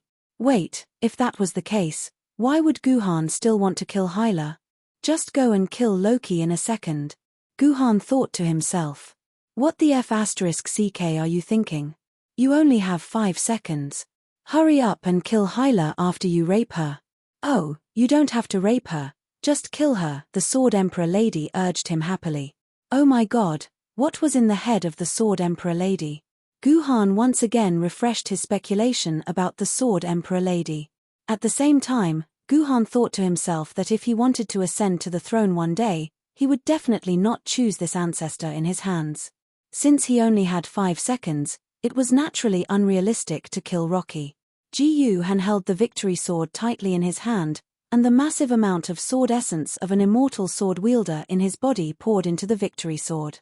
The originally ordinary sword blade instantly burned with a scorching flame that was as hot as the sun. Holding this sword of victory that was so hot that it seemed to be able to scorch the ocean, Ji Han roared and prepared to leap up and kill Hyla with his sword. At this crucial moment, Ji Han's body suddenly stiffened. Like a stone statue, he fell to the ground. The sword of victory in his hand also disappeared. F***ck. I can't synchronize. This was the last thought that came to Guhan before he turned into a stone statue.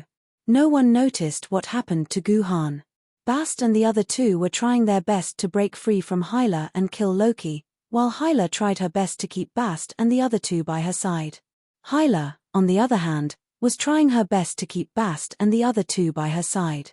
As for Loki, he had already immersed himself in the business of self-propelled cannons, casting faster and faster spells. Naturally, he did not have the spare energy to pay attention to the ants like Ji Han. Therefore, Guhan lay silently on the ground for 5 seconds. After 5 seconds, Guhan returned to his human form and sat up in a daze. He had never thought that he would end up like this. Guhan only thought that having the power of an immortal sword wielder for 5 seconds would allow him to help Bast and the others kill Hyla. However, he did not expect that when the sword essence in his body exceeded 1 million quarks, he would already meet the synchronization condition of an immortal sword wielder. Victory sword. This dignified immortal sword wielder, second only to the Sword Empress, did not hold back at all and synchronized with Guhan without hesitation. The blade also entered Guhan's body, and when it started to nurture the sword infant, Guhan jumped out of the synchronization state again. The reason was simple. Ji Han's immortal sword-level swordsman state could only be maintained for 5 seconds. After 5 seconds, the temporary buff from the immortal sword-level swordsman state brought about by the 6 revolutions immortal pill would lose its effect, and Ji Han would revert back to a treasured sword-level swordsman state. The sword elements in his body would naturally not be enough to support the synchronization of the immortal sword-level sword of victory, and Ji Han would forcibly exit the synchronization state. Normally, the synchronization time of an immortal sword wielder would be about an hour, but Guhan only used 5 seconds to forcibly exit. The danger was obvious. Since ancient times, those sword-bearers who forcibly withdrew from the synchronized state would have to vomit 3 liters of blood, and would need to recuperate for a year and a half. Those with bad luck would have their purple palace shattered, and from then on, they would become an ordinary person, and would no longer be able to think about being a sword-bearer. As for those with the worst luck, there was nothing much to say, and they would die. Generally speaking, 8 out of 10 people would fall into the category of having the worst luck. Therefore, one had to praise Guhan's good luck. After playing such a trick, he actually woke up completely fine. The purple palace in his body was still fine, and the victory sword had once again appeared in Guhan's hand as if nothing had happened. However, Guhan still felt the seriousness of the problem, because when Guhan roughly glanced at his purple palace, he found that there was another sword mark in his purple palace. Strictly speaking, it was an embryo that had not yet formed. Normal sword marks were the same size as the sword wielder, but the new sword mark in Guhan's body was only the size of a pea. Moreover, it didn't look like a sword mark. Although it was small, it had a head, hands, and feet. It looked more like a baby. It might be more appropriate to say that it was an embryo. This was also very easy to understand. It was like 10 months of pregnancy. In the first few weeks of pregnancy, the fertilized egg would develop into a small embryo that had the shape of a baby. And the embryo in Guhan's body was the same. 5 seconds of synchronization was still 5 seconds. Forming the shape of an embryo was nothing strange. When the synchronization began, the sword wielder would first become like a developing embryo. It would first become the sword wielder's baby, and then this baby would be born from Guhan's purple palace. The umbilical cord that connected the baby and the purple palace would naturally evolve into the shape of a sword mark. This was the process of synchronization of the sword wielder's entire body. Now that the victory sword wielder was stuck at the first 5 seconds, It was very normal for it to form a pea-sized baby embryo. Then, does this count as a success or a failure? At this moment, Guhan didn't know whether to laugh or cry. The feeling when Guhan held the victory sword now was completely different from before. Previously, when he held the victory sword, it felt like he was holding an ordinary sword. But now, when he held the victory sword, he felt like it was connected by blood. This feeling was the same as when Guhan held Qing Pin, Heavenly Sword, and Duyu. After Guhan poured a pitiful amount of his sword essence into the victory sword indeed recovered its spirituality. Once again, it burned with a sun-like flame. However, compared to the flame triggered by the immortal sword wielder, it was a little too weak. Previously, the flame was like a sun. Now, it was at most at the level of a matchstick. Congratulations! You're now an immortal sword wielder. Guhan, who was silent, suddenly heard the Emperor's sword's somewhat despicable voice. His heart moved, and an idea surfaced in his mind. You didn't expect this to happen, did you? Guhan looked at the Emperor's sword in his hand. You deliberately made me synchronize and coordinate the victory sword. You planned all of this, didn't you? Why? You finally realized it. Am I too goddamn smart? The Emperor's sword said excitedly. You really don't have to thank me. This is what I should do. I still have to thank you. Guhan's face was as black as coal. Yo. You've become an immortal sword wielder. Shouldn't you thank me? How many people in this world are willing to give up their lives just to become an immortal sword wielder? King want to show off after taking advantage of me, the Emperor's sword said hatefully. What kind of immortal sword wielder is this? Using this sword to fight is not as smooth as using Heaven Reliance and Duyu. The more Guhan looked at the victory sword in his hand, the more the anger in his heart burned.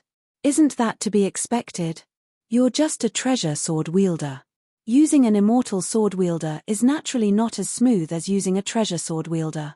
However, as long as your sword essence reaches 1 million quarks, you can instantly become an immortal sword wielder. You should know better than me how many spiritual sword wielder there are in this world who have millions of quarks of sword essence but cannot synchronize with their immortal sword. Don't worry. Although it's a little early, there are no side effects. Once you reach 1 million quarks, you'll be a proper immortal sword wielder. You won't be any different from other immortal sword wielder. I guarantee you with my Emperor's sword's face. The Emperor's sword said in a tone that implied that Guhan did not know how lucky he was. Indeed, Guhan did not know how lucky he was. The victory sword is not in my plan. Guhan was not moved by the Emperor's sword's words at all. He said dryly, do you have a way to take out this sword mark? I don't want to become a victory sword wielder. Why? The Emperor's sword curled its lips. Isn't the victory sword good? Of course not. Guhan's face became darker and darker. The immortal sword record has a total of 32 immortal sword wielder. Her victory sword is ranked 32nd in the immortal sword record. Of course I don't want it. Well, it was ranked 32nd out of 32 immortal swords. In other words, the victory sword was the worst immortal sword wielder. It was no wonder that Guhan was so unhappy. Although his ancient sword wielder, the Qingpin sword, did not have a ranking, after such a long battle, even a fool would know that the Qingpin sword was definitely number 1 among the ancient sword wielder. Of the 2 treasure sword wielders, one was the number 1 treasure sword, Yiqian sword, and the other was the number 2 treasure sword, Yuchang sword. Both the number 1 and 2 treasure sword wielder had been taken by Guhan. The famed sword wielder had already been decided to be Yu King sword. Although Yu King sword was only ranked 17th, it was because of their deep friendship. Without this friendship, Guhan's goal would be the number 1 famed sword, the 3-foot sword, or the Juzi sword that was said to be able to compete with the 3-foot sword for the number 1 famed sword. As for the spiritual sword wielder, Guhan had already decided to be the top 3 spiritual sword wielder. Naturally, the immortal sword was no exception. Looking at the statistics, one would find that the sword wielder that Guhan had now was the best among those of the same level. This experience had formed a very bad habit in Guhan, or rather, habitual thinking. Guhan's sword wielder must be the strongest sword wielder. Therefore, when Guhan found out that his immortal sword wielder had been decided by the victory sword, which was ranked last in the immortal sword wielder, one could imagine the dissatisfaction and anger in his heart.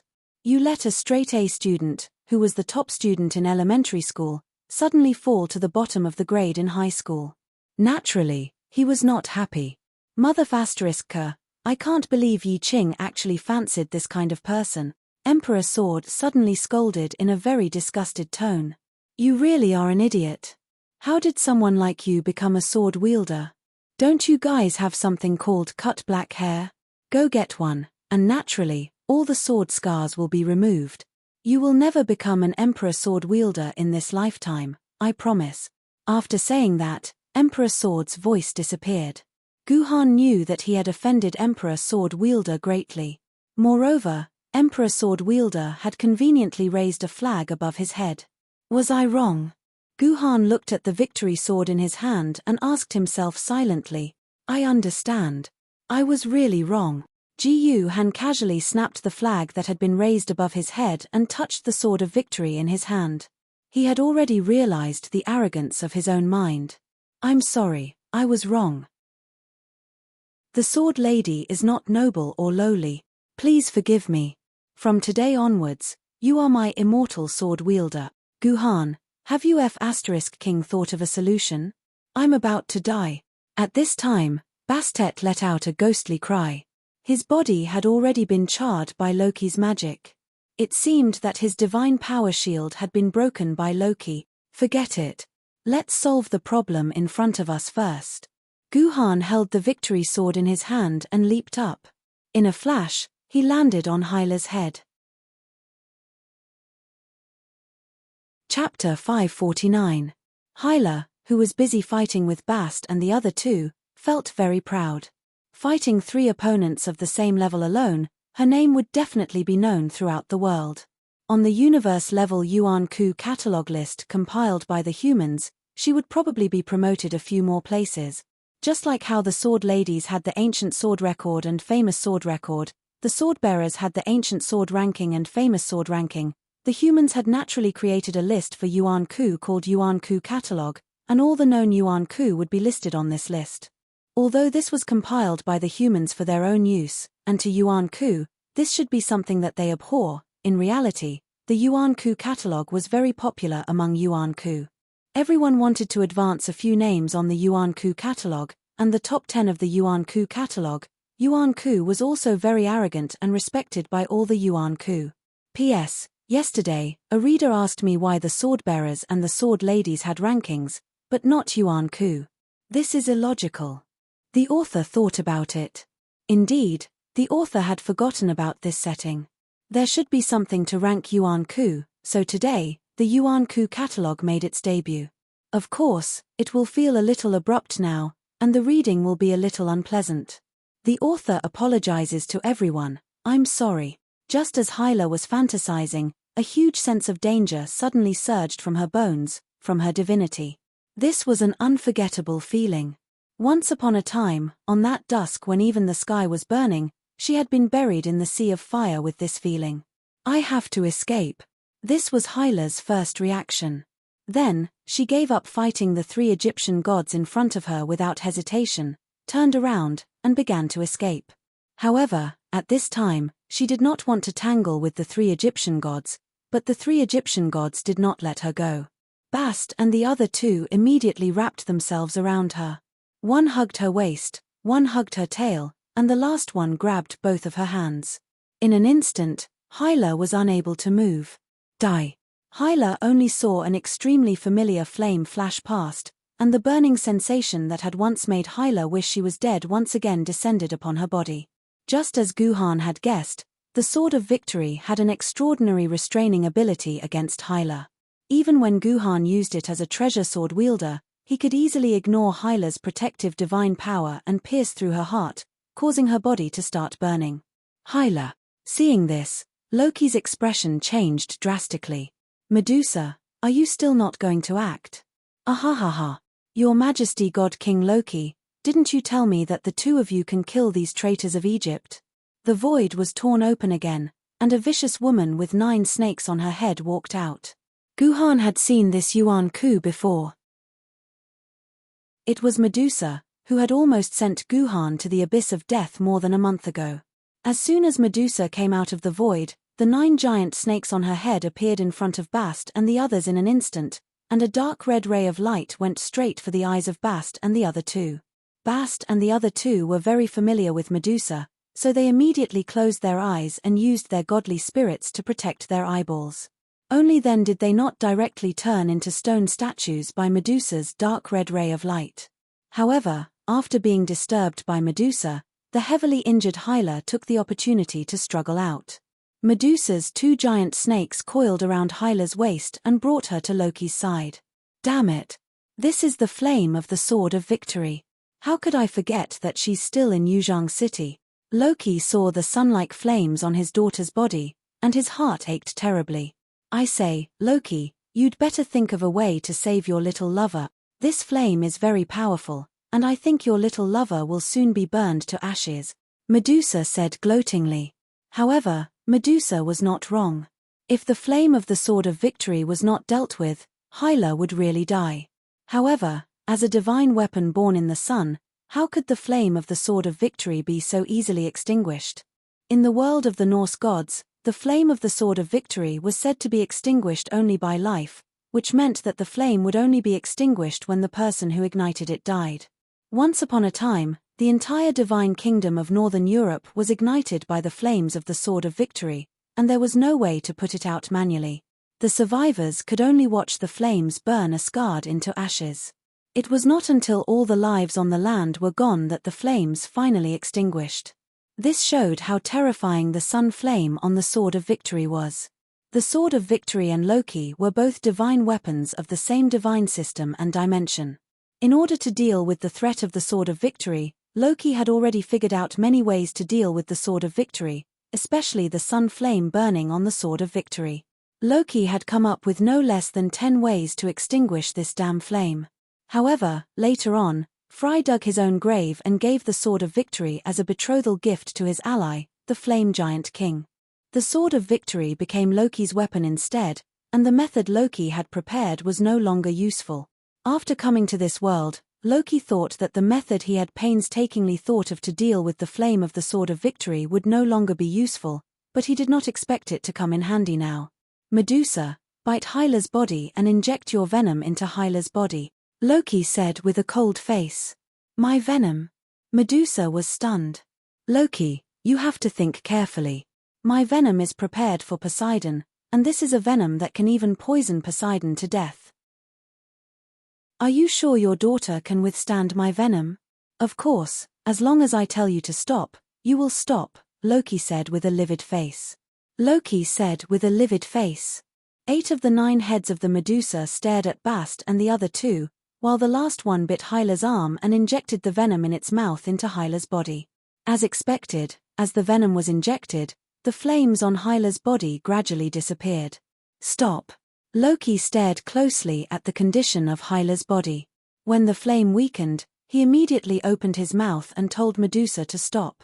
Although Medusa did stop as she was told, her expression was a little unfriendly. Loki, you'd better get this straight. I'm your collaborator, not your subordinate. If you dare to speak to me in such a commanding tone again, I'll kill both of you immediately. Medusa's words made Loki's breath stagnate, but he had to lower his head when he was under someone else's roof. Loki could only nod in agreement. Then, my dear collaborator, Miss Medusa, can I ask you to fulfill your obligations as a collaborator and clean up all these damn humans and traitors for me? Loki said through gritted teeth. However, from the conversation between him and Medusa, the two did not seem to be close collaborators. Otherwise, why did Medusa not come out at the beginning and only jump out of the void after Hyla was injured? But soon, the answer to this question was found from the conversation between Medusa and Loki. Medusa said to Loki without any trace of politeness, Loki, according to our agreement, once I make a move, the creation quintessence must be kept by me. Do you agree? I agree. Loki's expression became even more gloomy. Then make a divine wish to your divine spark. Medusa pressed on step by step.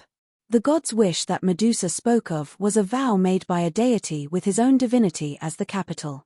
Once this vow was violated, even if it was a deity, his divinity would be instantly devoured by his own vow. If it was light, he would be seriously injured and unable to get up. If it was heavy, his divinity would directly shatter. Every deity was a monster that had lived for hundreds or thousands of years. Each of them was naturally extremely cunning.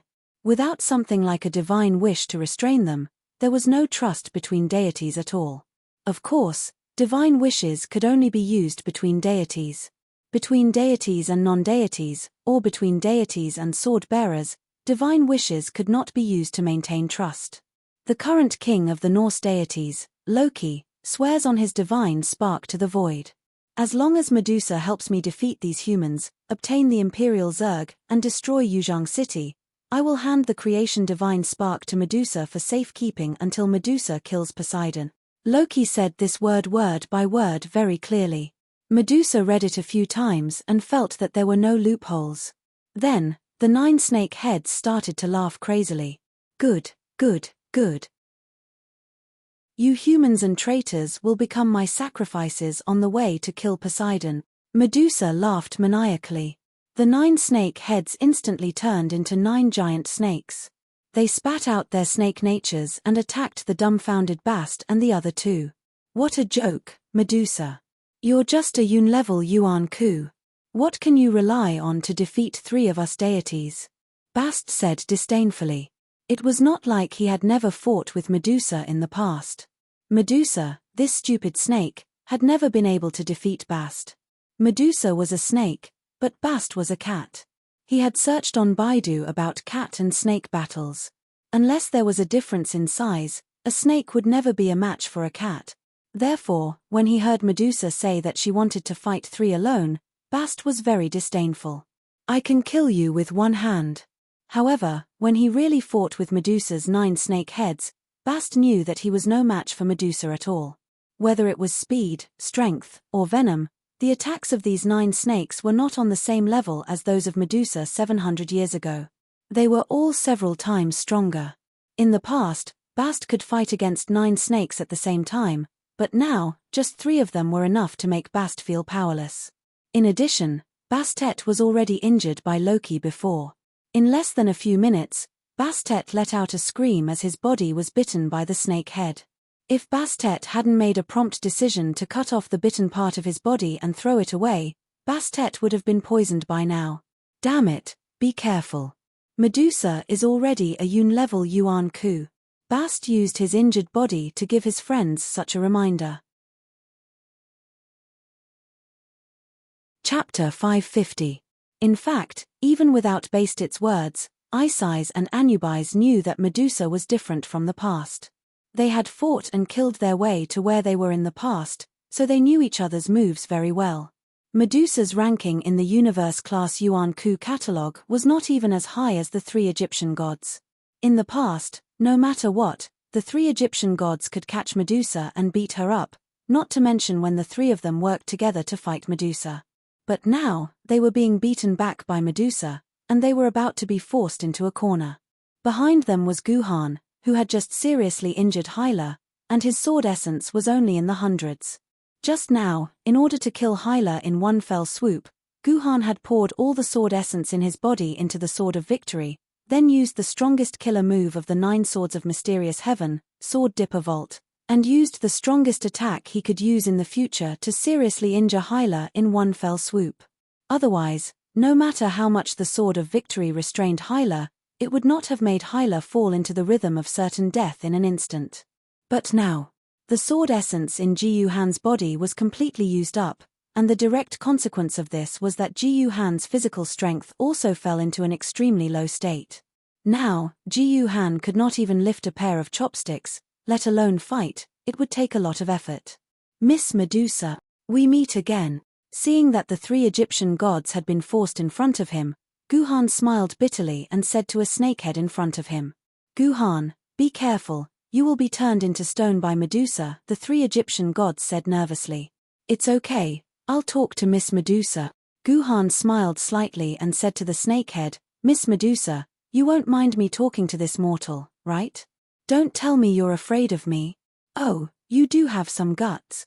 One of the snake heads spat out its serpent instincts and began to speak in the human language. The other 8 giant snakes were still vigilantly watching Bastet and the other 2. You said you know me, but why don't I remember meeting you before? Miss Medusa, have you forgotten? When Miss escaped from the Mai Ling mountain range, I was in the mine.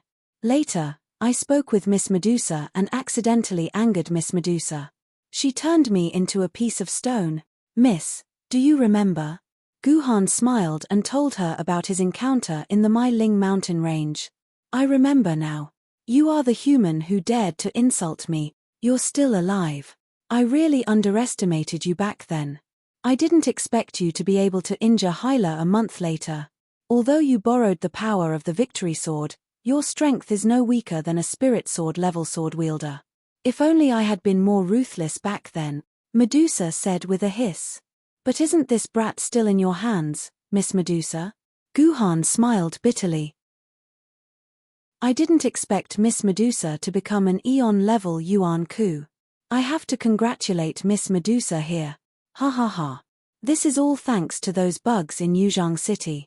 If not for them forcing me underground to recuperate, how could I have obtained that Emperor Zerg and used its power to break through to the Eon-level Yuan Ku?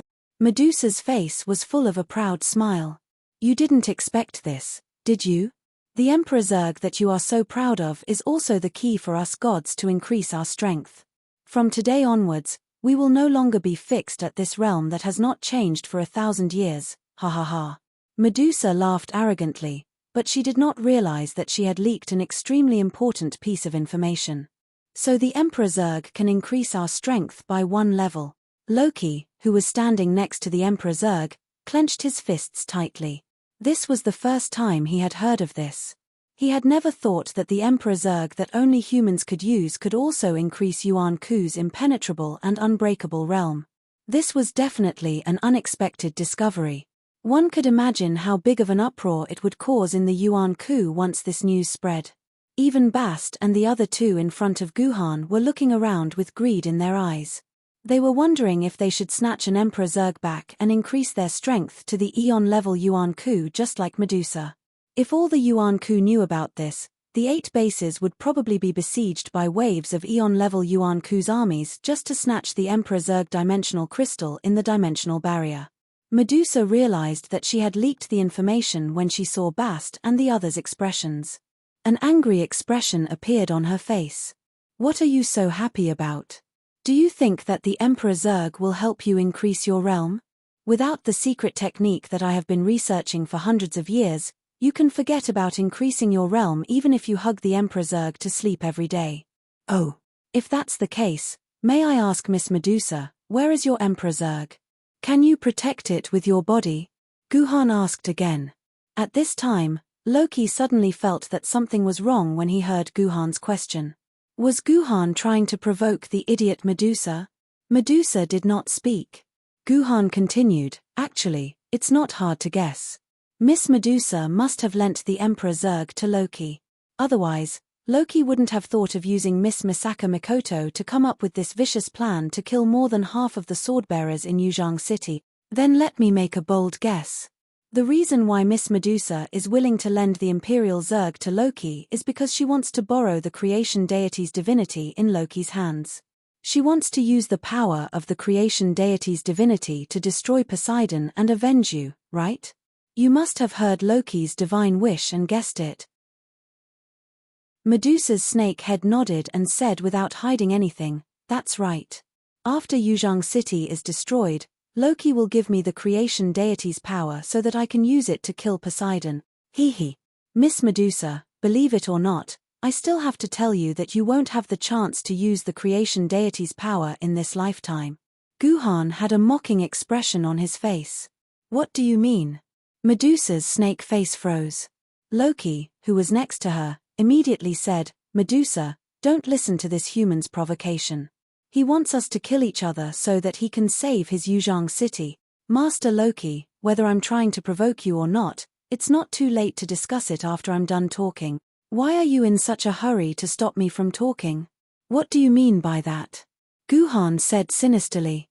Medusa immediately patted Loki's shoulder. Don't be impatient. There's no harm in listening to what this kid has to say. Miss Medusa is wise. If my information is correct, Loki has used the creation deity's power twice so far. Am I right? Guhan told her the information he had obtained from the eagle cat sword spirit. How did this kid know? Loki's mind was in a mess. He had used the Emperor Zerg twice. How did this kid know? That's right. Loki used it twice.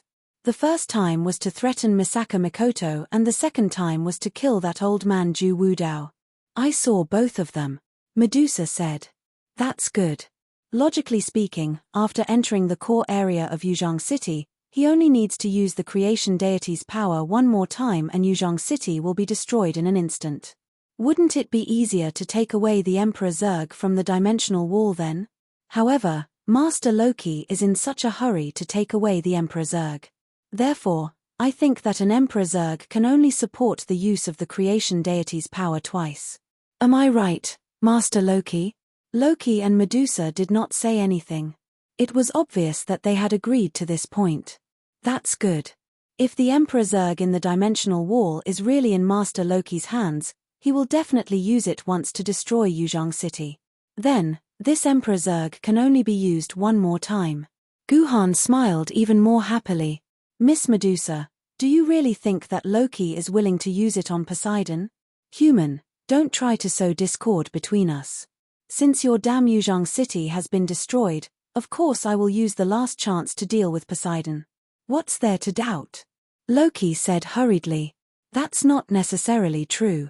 Loki, although we humans are mortal enemies with your Yuan Ku, it's normal for your Yuan Ku to invade our human base city. However, since the decline of the Norse gods, when have you ever participated in any major invasion? Why are you so adamant about Yuzhong City this time? Do you have to gather all the forces you can to destroy Yuzhong City? Do you think I can't guess what you're thinking? Loki, your goal is the Emperor Zerg in Yuzhong City. You want to use the power of the Emperor Zerg to destroy the Christian gods who were behind the destruction of the Norse gods. You want them to have a taste of your pain. Am I right? Ji Yuhan's voice was as loud as a bell, causing Rocky to be unable to say a word.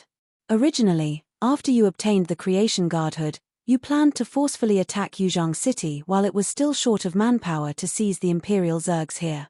But at this time, Miss Medusa came to your door with a new Imperial Zerg. So, you made an agreement with Medusa. One would help you destroy Yuzhong City, and the other would help her destroy Poseidon. It was the best of both worlds.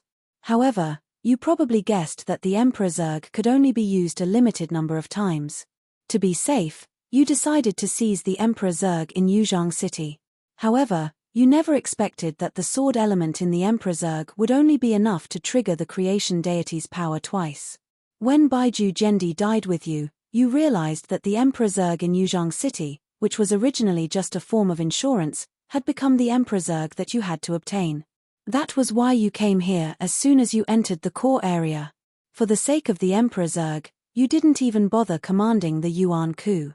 Other than the arrangements you made when you first entered the core area, you didn't care about them at all. Therefore, most of the Yuan Ku stayed in the Swordbearers Service Center. Therefore, the Yuan Ku that left the Swordbearers Service Center became a pile of loose sand. They were easily destroyed by the less than 2,000 swordbearers I led. Chapter 551. Here's the problem. Even if Loki obtains this new Imperial Zerg, he can only use it twice. However, he has three things that he needs to use this Imperial Zerg for. The first is to destroy Yuzhong City, the second is to help you kill Poseidon, and the third is to help him destroy the Christian system. TSK, it seems like he has to give up one thing. Miss Medusa, what do you think Loki will give up? As soon as Guhan finished speaking, Medusa's snakeheads turned to look at Loki. Loki's face turned green. He had been forced to this extent by Guhan. Lord Loki, don't deny that you want to destroy the Christian system. Our Miss Medusa is not that stupid. Guhan added with a smile. That's right, I do want to destroy the Christian system. Medusa, Have you forgotten how the Christian system hunted you back then? Loki could only grit his teeth and admit helplessly, I don't care which Christian system you want to destroy. Even if you destroy the entire Greek system, it's none of my business. You just have to answer me. What do you plan to do with this creation divinity? Medusa stared at Loki and asked fiercely. I'll give up on destroying Yuzhang City. Don't worry. Loki was about to fall into a state of madness. I'll let Yuzhang City go this time. Medusa, if you kill this human now, I won't destroy Yuzhang City. I'll use the remaining 2 chances to destroy Poseidon and Christ. Very good. Medusa slightly smiled and looked at Jiu Han as she said, Thank you for helping me analyze so many things. Now, you can go and die. I promise I'll give you a quick death. With that, Medusa's 9 snakeheads were about to launch a new round of attacks to completely destroy Bastet and the other 2. Miss Medusa, the Christian system is second only to the Eastern Celestial Court's Yuan Ku force in this world. Although the creation divinity is extremely powerful and can even kill a desolate-level Yuan Ku in one go, it's far from enough to completely destroy the Christian system. But if you want to completely destroy the Christian system, using the Godhead of creation once is far from enough. At the very least, you need to use it twice to cover the whole area of heaven. Please reconsider. Seeing that he was about to be killed by Medusa, Guhan once again displayed his glib tongue and successfully made Medusa hesitate again. Medusa, why don't you believe me? I only need to kill Jehovah. I don't need to destroy the entire heaven. Just once is enough. Loki yelled at the top of his lungs. He was so angry that he was about to vomit blood. That's not necessarily true. Please forgive me for being blunt. From the beginning to the end, this Mr. Loki didn't want to give you the creation divine spark at all. Guhan's voice suddenly exploded. Madam Medusa, if you let Loki leave this place, with Loki's cunning character, you may never find him in your lifetime. He will disappear without a trace with the Imperial Zerg. Impossible. I've already made a divine wish. I will definitely give the Imperial Zerg to you, Medusa. Even if I'm a little cunning, don't you even believe in the divine wish that I made? Even if it's a desolate level Yuan Ku, it will not be worth it in the face of the backlash from the divine wish. Loki quickly said. That's right. Loki made a divine wish. He will not violate it. Medusa's snake eyes flickered as she looked at Guhan fiercely. She was about to turn Guhan into stone in the next second. Ha ha ha. All right then. I wonder if Madam Loki dares to repeat the divine wish that you just made. Guhan said with a long laugh. Hearing Guhan's request, Loki was instantly stumped. However, facing Medusa's vigilant gaze, Loki had no choice but to repeat the divine wish that he made.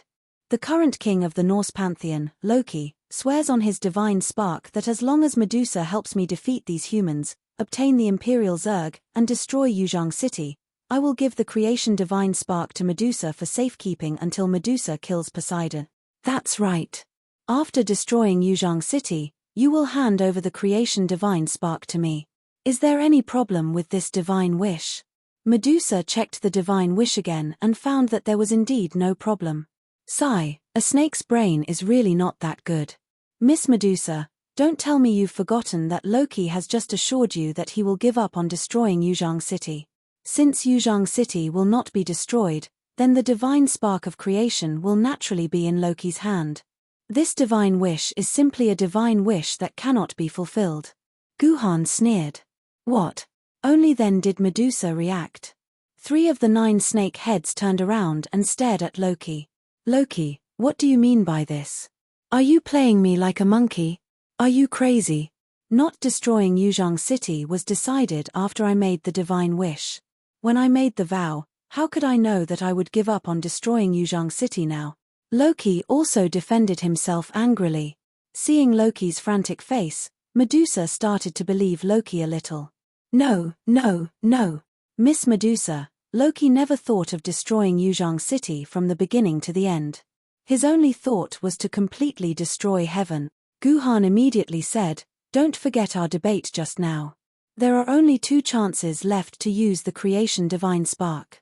If Yuzhang City is destroyed according to Loki's divine wish, Loki will only have one chance left.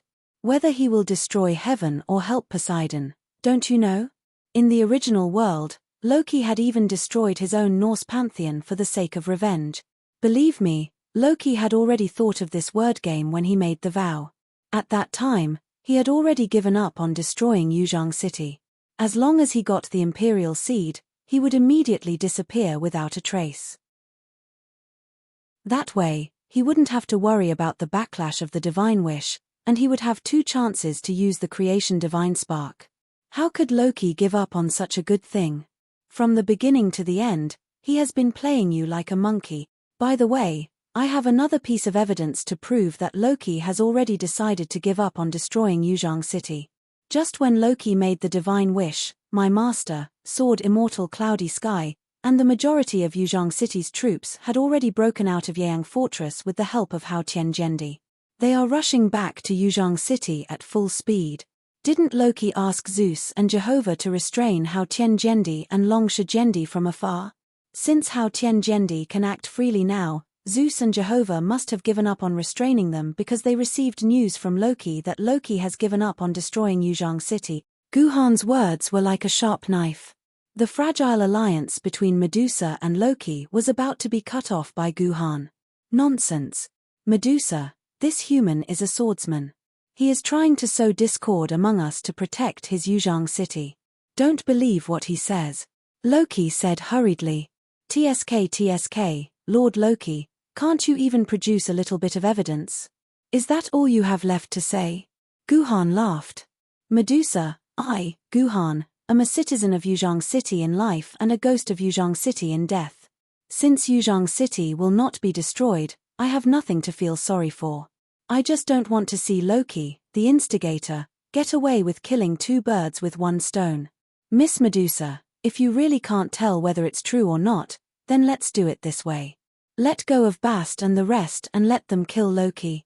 That way, you won't be the one to kill Loki with your own hands, and you won't be violating the divine will between the 2 of you. You can kill him with a borrowed knife. Anyway, Bast and the rest can't beat you. After they kill Loki, the Imperial Zerg and the creation divinity will belong to you alone. That way, you will have 2 chances to kill Poseidon. I heard that as long as you react in time, even a Yun-level Yuan Ku can escape the attack range of the creation divinity. You only have 2 chances to kill Poseidon. After this is done, you just need to promise to let us live and promise not to destroy Yuzhang City. Then, I can ask Master and Hao Tianjendi to open the dimensional barrier and let you leave Yuzhang City. Anyway, your goal is to kill Poseidon. This is something that humans would love to see. I believe that Master and the rest will not stop you from taking revenge. Alright, Guhan's words were the final blow to the alliance between Loki and Medusa. Medusa was finally convinced by Guhan. The remaining 6 snake heads that were staring at Bast and the rest completely left. These giant snakes turned back into Medusa's hair. She sneered and stood in the corner. You guys can continue. Just pretend that I don't exist. This sentence completely declared Medusa's position. Medusa, you will regret this. You will definitely regret this. Loki shouted crazily. However, Medusa had already decided to sit on the mountain and reap the spoils later. She pretended that she did not hear Loki's voice. At the same time, without Hyla's obstruction, Bast and the rest approached Loki and surrounded him from 3 directions. Bast, do you think that you've won? Don't forget, I still have one more person here. Finally, Loki remembered Misaka Mikoto, who had not appeared for a long time. Previously, no matter what happened, Misaka Mikoto had calmly melted the Imperial alloy. However, if one were to look closely, they would realize that during the 20 minutes of battle and verbal sparring, Misaka Mikoto did not melt much of the Imperial alloy. The Yuzhang City Imperial Zergs were still safely lying in the middle of the Imperial alloy. Misaka Mikoto, the lives of your friends are still in my hands. With just a thought from me, the bottle that was suppressing your friends will immediately turn them into a pool of blood. Your friends will only survive if I survive. Misaka Mikoto's body trembled. She turned around and happened to see Guhan's bright eyes. She could feel a calming power from them, as if he was telling Misaka Mikoto that it was enough to listen to him. If any harm comes to my friends, I will completely destroy the remnants of your Norse pantheon, Misaka Mikoto said calmly. Then, she took out a coin from her pocket and placed it between her fingers, facing Bast, who was in front of her. Speaking of which, Guhan had kept Misaka Mikoto as a chess piece for a long time. When was Guhan planning to use this chess piece? Chapter 552. F***CK, I'm already injured and you're still trying to kill me. Bast let out a strange cry as his body flashed and appeared next to Misaka Mikoto. A pair of sharp cat claws were placed on Misaka Mikoto's neck. Die. At the same time, Iceyes and Anubis had also rushed to Loki's side.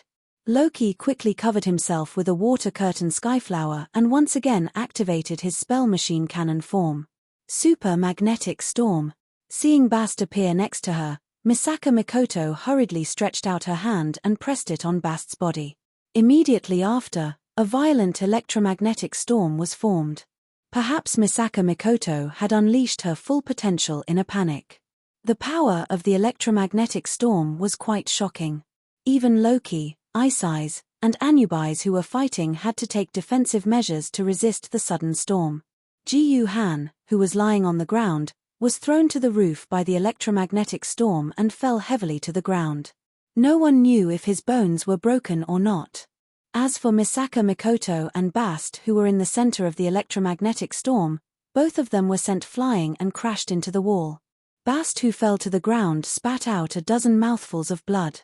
The next moment, his body turned back into a cat. This was a characteristic that would only appear when Bast's divine power was exhausted and his godhead was injured.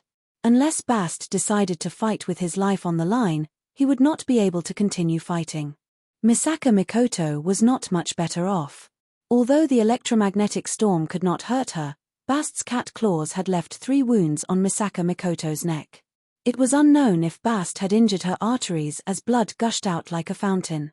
Misaka Mikoto had even fainted. Superpowers aside, Misaka Mikoto was just an ordinary human. Her physical fitness was not even comparable to Guhan.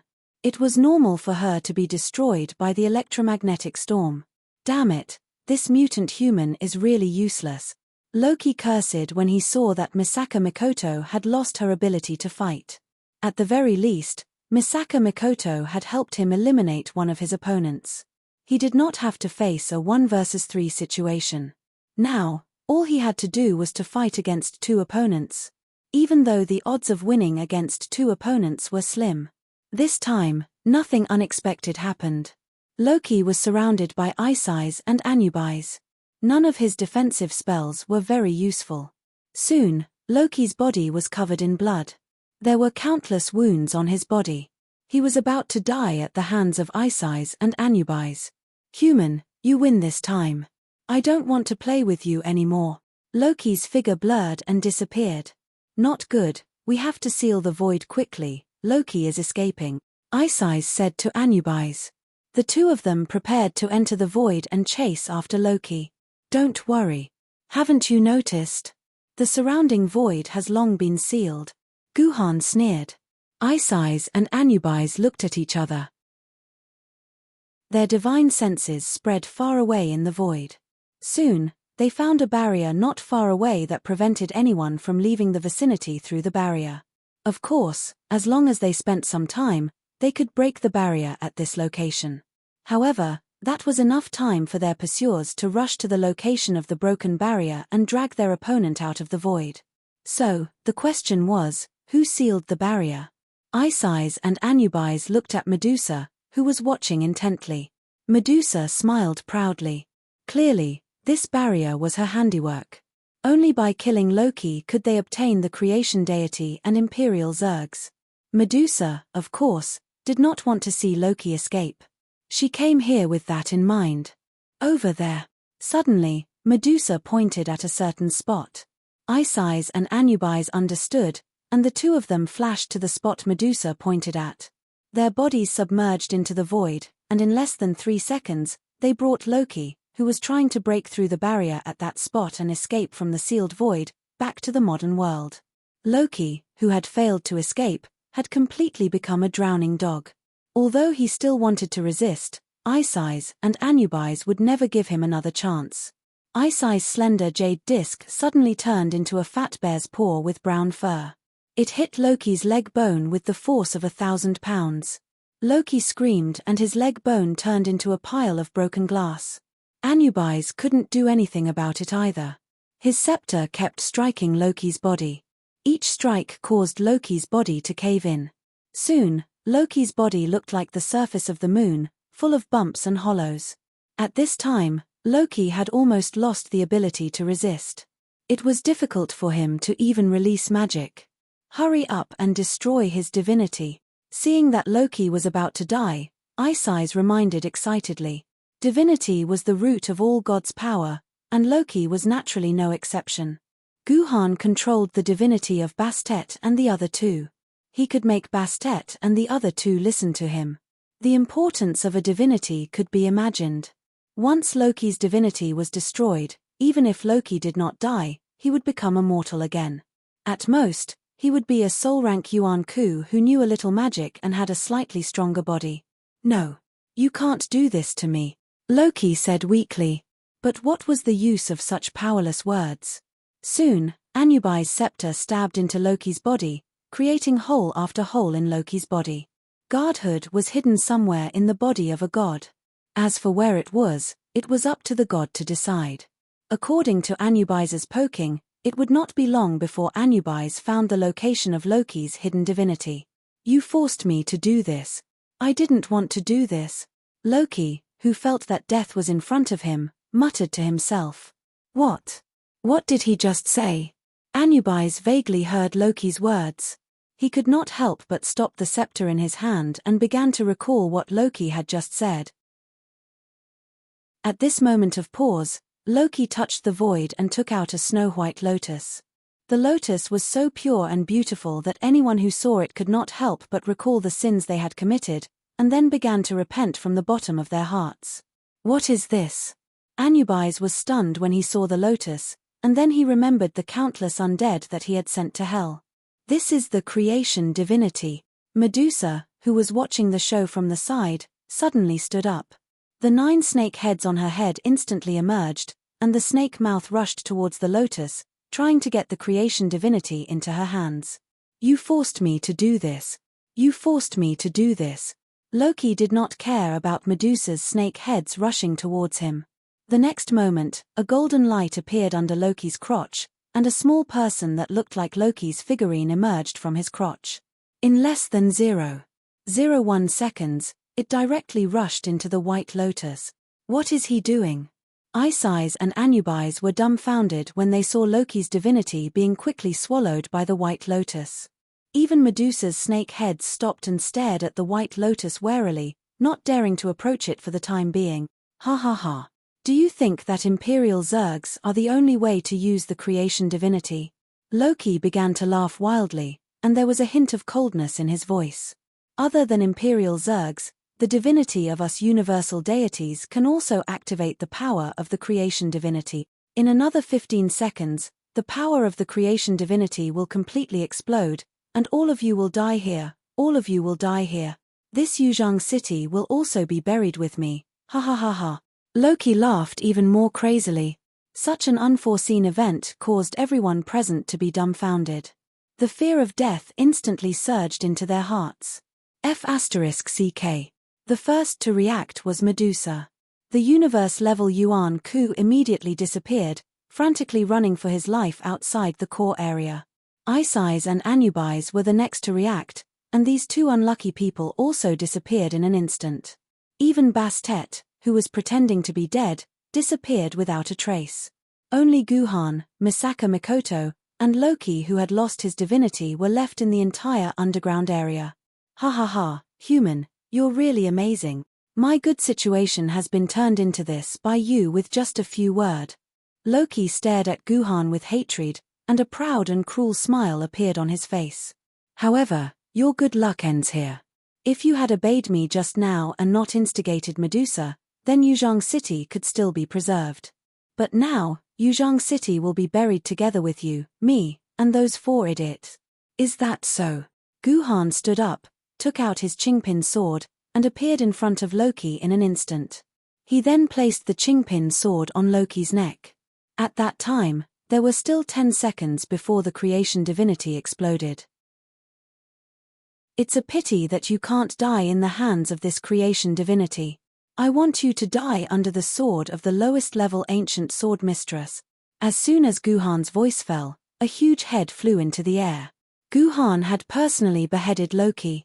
Loki's eyes did not close until he died. The signs of a dimensional vortex began to appear slowly, which meant that Loki was really dead without a doubt. At that time, there were still 7 seconds before the creation divinity exploded. Sister Mikoto, you don't have to pretend anymore. Guhan, who had killed Loki, said with a bitter smile. Misaka Mikoto, who was lying on the ground pretending to be unconscious, also flashed to Guhan's side. Chapter 553. Sister Michin, you could have left with Medusa and the rest. Why didn't you? He asked. There were 6 seconds left before the creation godhead exploded. You're here. Why should I leave? I, Misaka Michin, never leave my friends behind. Little brother, Misaka Michin said proudly. 5 seconds left. So you really think of me as your little brother? Ji Yuhan's heart was touched, and he immediately said in disdain, Bastet, these idiots. Without me personally bringing the Emperor Sword to help them leave the core region's dimensional barrier, would they have been able to leave the restrictions of the dimensional barrier? Once the creation godhead explodes, the entire Yuzhang City will be destroyed. Everyone in the core area will die. They won't be able to hide. 4 seconds left. All right then, I'm the cause of all this trouble. Today, my friends, and I will die with you, little brother. Misaka Mikoto had a calm smile on her face as she spoke. It was obvious that she had made up her mind to die. 3 seconds left. No. They're going to die, but Sister Michin, you don't have to. Guhan waved his hand and placed a dimensional brocade pouch in Misaka Michin's hand. Sister Michin, your friends, over 1,000 sword ladies in Yuzhang City, Qingpin, Etienne, Duyu, and the victory sword are all inside. I'll leave this dimensional brocade pouch to you. Please keep it safe for me. Return it to my descendants in Yuzhang City. I, Guhan, will die without regret. 2 seconds left. What do you mean by that? Misaka Michin was confused. 1 second left. Guhan looked at the dimensional vortex that had expanded to its limit. Although the creation godhead's explosion can destroy the real world and the void, it can't destroy the dimensional vortex. I've looked up confidential information that only the Sword Pavilion Master has access to. After the first creation godhead explosion 1,000 years ago, everything else was destroyed except for the dimensional vortex. That's why I'm half confident that the dimensional vortex can survive the creation godhead's explosion. Sister Michin, go into the dimensional vortex now. Damn it, Guhan talks too much nonsense. -1 second left. After the dimensional vortex, it was connected to the vast and boundless dimensional rift, and the dimensional rift was connected to the dimensional wall and dimensional space. It was completely different from the pseudo-dimensional space that humans named dimensional pockets. The real dimensional space was a space between 2 and 3 dimensions. It was not affected by the power of the 3-dimensional world, so it was very likely that the real dimensional space would not be affected by the divine spark of creation. Yuan Ku had come from the 2nd dimension to the 3rd dimension through the dimensional space, so they could naturally survive in the dimensional space. However, it was different for native-born humans. As soon as humans entered the dimensional space, they would immediately die without exception. That was why Misaka Mikoto could hide in the dimensional space, but Ji Yuhan could not. No, I'm not leaving, Misaka Mikoto said firmly when she heard Guhan telling her to hide in the dimensional space. No, you have to leave. Even if it's not for yourself, you have to leave for your friends and the thousands of sword mistresses in Yuzhang City. Guhan picked Misaka Mikoto up and sent her into the dimensional vortex. TSK, It feels like a second-rate TV series. -2 seconds left. Dad, Mom. Looks like my wish won't come true. Guhan let out a long sigh. He was waiting for the creation godhead to explode. -5 seconds left. That's not right. Why isn't the creation godhead exploding yet? Guhan panicked when he saw that the moment of his death had yet to arrive. Could it be that I've been tricked by Loki? Guhan. Guhan. Hurry up and help me out. Guhan heard Misaka Mikoto's voice again. I'm sorry, Sister Mikoto. It's better for us to play it safe. Wait for another 10 seconds. If the creation godhead doesn't explode, it won't be too late for you to come out. Guhan stared at the creation godhead and said without turning his head. Wait Maya *s. If you don't help me out, I'll be trapped in the dimensional space forever. Misaka Mikoto's voice was about to explode. When Guhan heard that, he quickly turned around. The dimensional vortex was about to close completely, leaving only a hole the size of a watermelon. In the dimensional space, superpowers were useless. Misaka Mikoto could only crawl out like a normal human. However, who could crawl out of a hole the size of a watermelon unless they specialized in jujitsu? Misaka Mikoto would definitely not be able to crawl out. Once the dimensional vortex closed, it would be the end of her. According to research, once the dimensional vortex connected to the dimensional rift closed, the position of the dimensional rift would immediately change. Even if the dimensional vortex was opened 0.00001 seconds later, Yuan Ku, who was talking to her through the dimensional vortex just now, would be teleported to an unknown place. Unless a new dimensional vortex or dimensional rift coincidentally opened next to Misaka Mikoto, the chances of her escaping from the dimensional rift were close to 0. That's right, dimensional rifts are different from dimensional rifts. Don't get it wrong. What should I do? Misaka Mikoto panicked. At that moment, the dimensional vortex was slowly closing. Perhaps because the one who died was a U-class Yuan Ku, this dimensional vortex existed for a few times longer than an ordinary Yuan Ku's dimensional vortex. An ordinary dimensional vortex would only open and close for 4 to 5 seconds. However, this dimensional vortex created by U-class Yuan Ku had existed for more than 15 seconds. Therefore, there were about 5 seconds left before it would close. If Guhan could not think of a way to pull Misaka Mikoto out of the dimensional vortex within 5 seconds, she might be trapped between the dimensional rifts for the rest of her life. F***ck. Guhan wanted to slap himself for neglecting such an important matter. He was so focused on saving Misaka Mikoto's life that he forgot that the dimensional vortex might close. There must be a way. There must be a way. Guhan, you must calm down. Guhan warned himself. Little brother Guhan, I can't get out. There's no need to think of a way. Thank you. At that moment, the entrance of the dimensional vortex had changed from a watermelon to a volleyball. Even if she had jujitsu, she would not be able to escape from the vortex. Misaka Mikoto had given up on escaping. Little brother Guhan, I'm returning this to you. Misaka Mikoto threw the dimensional brocade pouch into Guhan's hands. Little brother Guhan, I'm very happy to have met you. I'll never forget the adventure we went through together. No. There's a way. There's a way. Misaka Mikoto's words gave Guhan a splitting headache. He wanted to calm down, but he could not help but recall the adventure that Misaka Mikoto had mentioned. He recalled the time when he brought Misaka Mikoto to kill the zombies. There were so many zombies that the dimensional vortex could not close. It was as if everything had just happened. Everything appeared in front of Guhan's eyes. No. Wait. There's something in here. Guhan's eyes lit up. He seemed to have thought of something. In the blink of an eye, he disappeared and appeared in front of Hyla, who was unconscious and half of her body was burnt. The Godhead.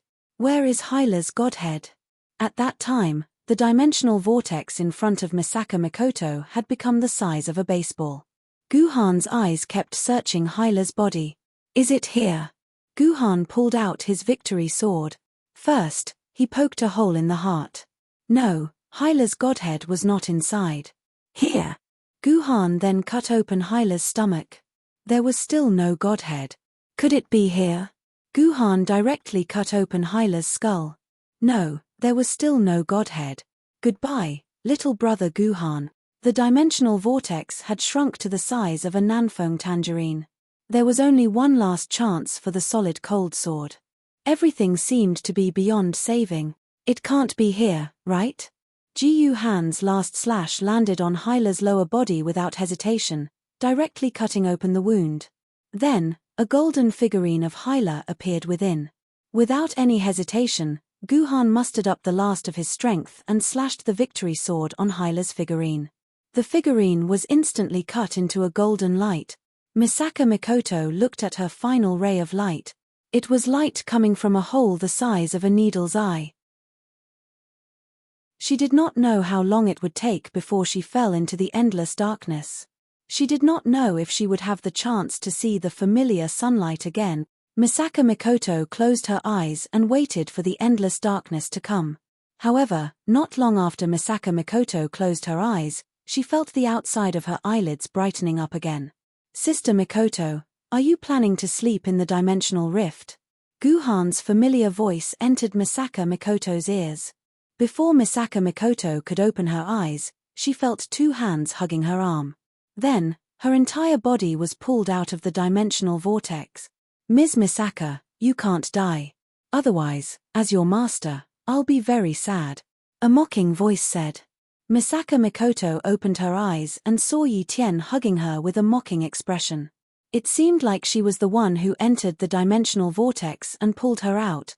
All right, I'll give this person to you. I still need to absorb the sword essence. The sword essence of 2 Yun-level Yuan Ku can't be wasted. It's a great supplement. Yi Tian proudly stuck out her chest and stuck 2 pieces of her soft flesh into the dimensional vortex.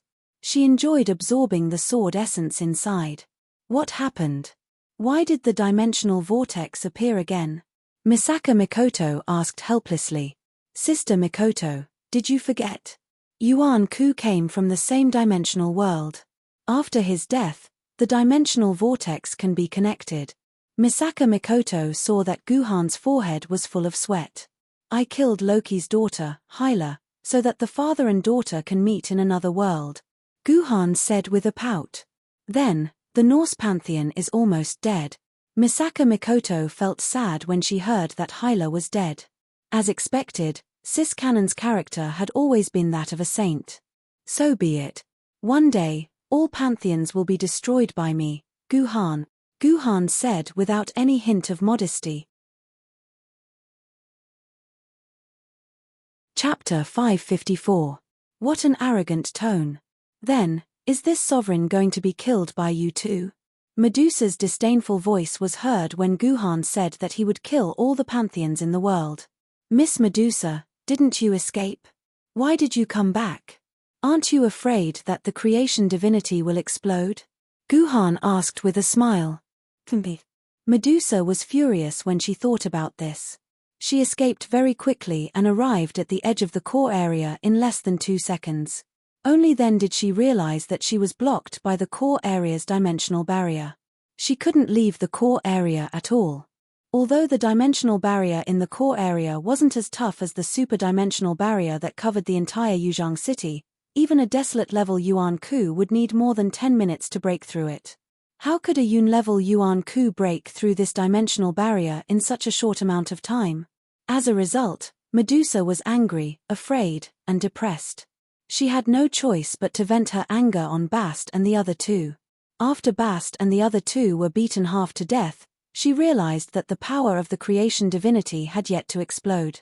Suspicion arose in her heart. She returned to the ground and saw Guhan talking to Misaka Mikoto while holding her little hand. Medusa felt a little sour in her heart. Medusa's 3 snake heads each bit one of the 3 Egyptian gods. Then, she spat the 3 unlucky guys on the ground. The 3 unlucky guys all had their eyes closed. Their faces were purple, and they looked like they were already dead. Medusa, what did you do to them? Ji Han's words sounded a little lacking in confidence. Didn't we agree that if we help you kill Loki, you'll let us live? Why are you panicking? I didn't kill the 3 of them, Medusa sneered. I only injected a little venom into their bodies. This bit of venom will only make them sleep for a few days at most. It won't kill them. Moreover, as long as the divinity isn't damaged, they won't die even if the venom is 10 times stronger. Alright, I won't break our promise, and I'm not interested in watching the two of you flirting here. Now, hand over the creation divinity and the imperial seed to me. I'll let you live, Medusa said fiercely. Misaka Mikoto immediately threw Guhan's hand away when she heard Medusa saying that she was flirting with Guhan. She acted as if she had nothing to do with Guhan. Hurry, give me the creation divinity. Now, immediately, right now. Medusa extended her hand. Without hesitation, Guhan placed the creation divinity that he had picked up on the ground into Medusa's hand. Medusa could feel the vigorous energy contained within the creation divinity as soon as she touched it. She nodded in satisfaction. Suddenly, a snake head rushed out and wrapped itself around Guhan's waist, coiling around Guhan. What are you doing? Put the Gyuhan down right now. Misaka Mikoto was shocked and immediately scolded him. I'm not doing anything. The dimensional alloy outside the imperial seed hasn't completely melted yet, right? If you melt the rest of the imperial seed now, I'll return your little lover to you. Otherwise, you'll watch him die. Although Medusa was a universe-level Yuan Ku, she did not have a good way to deal with the Emperor alloy. In the end, she could only rely on Misaka Mikoto's strength to achieve her goal, just like Loki. You. Misaka Mikoto took out a coin and pointed it at Medusa. The situation was on the verge of exploding. Oh, you're just a universe-level freedom warrior, and you dare to disobey me? Medusa's 9 snake heads laughed maniacally at the same time. Alright, do it. Let's see who will die here first. Or should I say, your little lover dies first. Medusa's snake head began to exert force, wrapping around Guhan until he was almost unable to resist. Take out the Imperial Zergs, Guhan said intermittently. Ha ha ha. Did you hear that, Misaka Mikoto? Your little lover wants you to hit him. Are you going to disobey? Medusa laughed maniacally. Misaka Mikoto had no choice but to turn her head around and continue melting the remaining Imperial alloy. You little human brat, I thought you weren't afraid of death, but in the end, you're just a coward. All 8 of Medusa's snakeheads were monitoring Misaka Mikoto's movements. Only one snakehead was coiling around Guhan while Medusa was facing Guhan. Who isn't afraid of death? Guhan smiled bitterly. Miss Medusa, can you loosen up a little? Otherwise, I'm going to be stuck to you until I die. You talk too much. Although Medusa sounded unhappy, the snakehead still loosened its grip on Guhan. Miss Medusa, I don't understand. You and Poseidon are both gods of the Greek pantheon. Why did you have to kill Poseidon? Gyuhan asked as soon as he caught his breath. You're asking for death. As expected, Medusa exploded the moment she heard Guhan's question. Her snakeheads coiled around Guhan tightly and almost crushed Guhan's chest.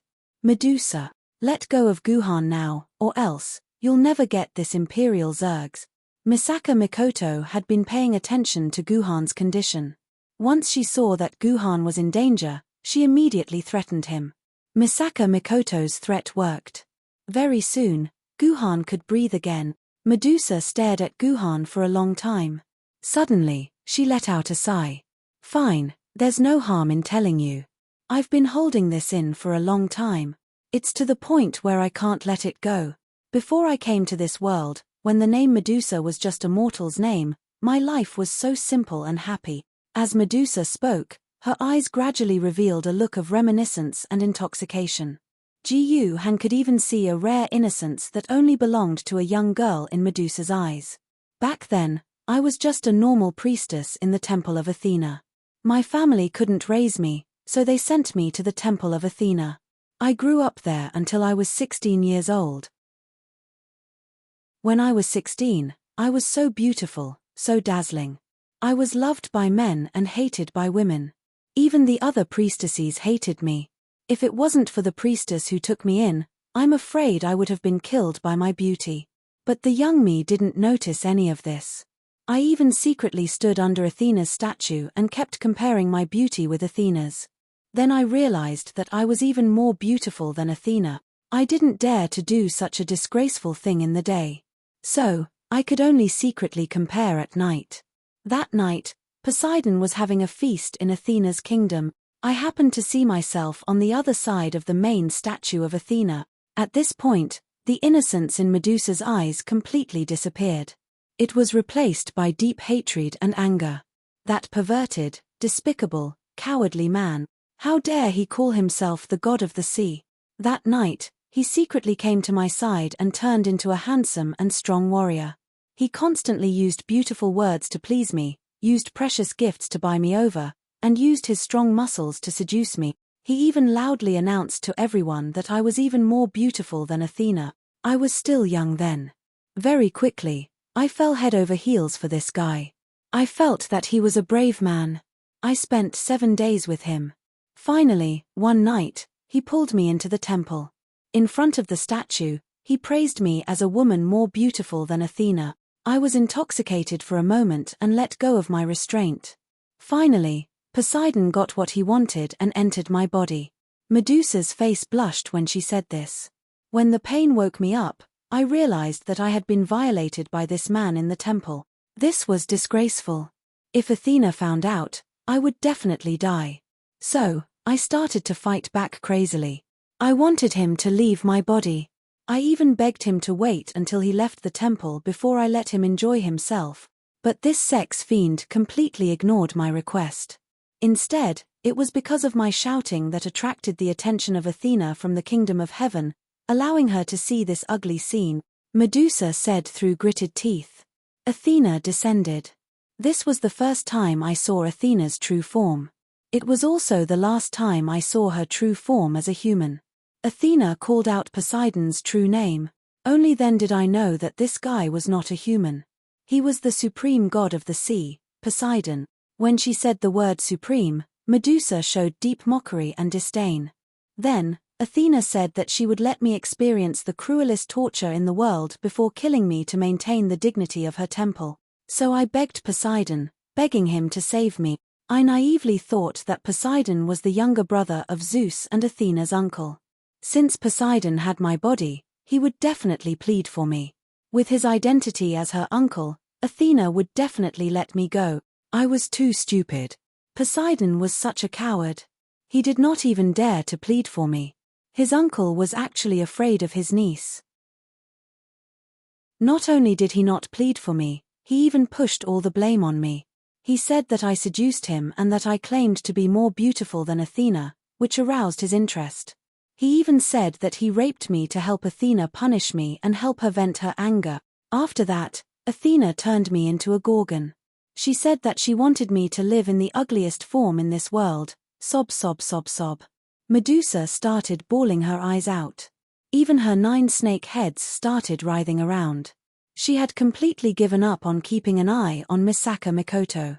Even her snake head that was wrapped around Ji-Han fell to the ground. Ji-Han fell to the ground and fell into agony. Sigh. It's okay. It's okay. Poseidon should be cut into 1,000 pieces. Guhan let out a long sigh as he comforted Medusa. He then pointed a finger at Misaka Mikoto, indicating that she could make her move. Misaka Mikoto nodded blankly. She raised both of her palms at the same time with a coin between each of her fingers. That was 8 coins in total. Finally, Misaka Mikoto had another coin in her mouth. A total of 9 coins were ready to be fired. This was Misaka Mikoto's ultimate skill after she became an Eon-level Yuan-Ku, the Vulcan Super Electromagnetic Blast. It was a power that Misaka Mikoto had never used in this world. Even an Eon-level Yuan-Ku would be severely injured if he did not die from the blast. Chapter 555. Do it. Guhan raised a finger, signaling for Misaka Mikoto to attack. However, after waiting for more than 10 seconds, Medusa was still in a crazed state. Misaka Mikoto's Vulcan Super Electromagnetic Gun did not fire. Instead, Misaka Mikoto walked over from the front of the Emperor Alloy and stood beside Medusa. Seeing Misaka Mikoto's pitying expression, Guhan knew that it was over. His own cleverness had made a fool of itself. Misaka Mikoto actually felt pity for Medusa. Misaka Mikoto and Medusa were both at the universe level, Yuan-ku. The moment Medusa returned, Misaka Mikoto would immediately fight Medusa. Based on Medusa's ranking at the bottom of the universe level Yuan-ku, even if she was at the universe level, she would not be a match for Misaka Mikoto. If the two of them were to fight head-on, Misaka Mikoto's chances of winning would be slightly higher. However, in order to end the battle as quickly as possible, Ji Han did not let Misaka Mikoto fight Medusa directly. Instead, he followed Medusa's wishes and let Medusa let her guard down. At the same time, he stirred up the knot in Medusa's heart, causing Medusa to enter a state of mental confusion. If he let Misaka Mikoto attack at that time, the chances of her winning would naturally be much higher.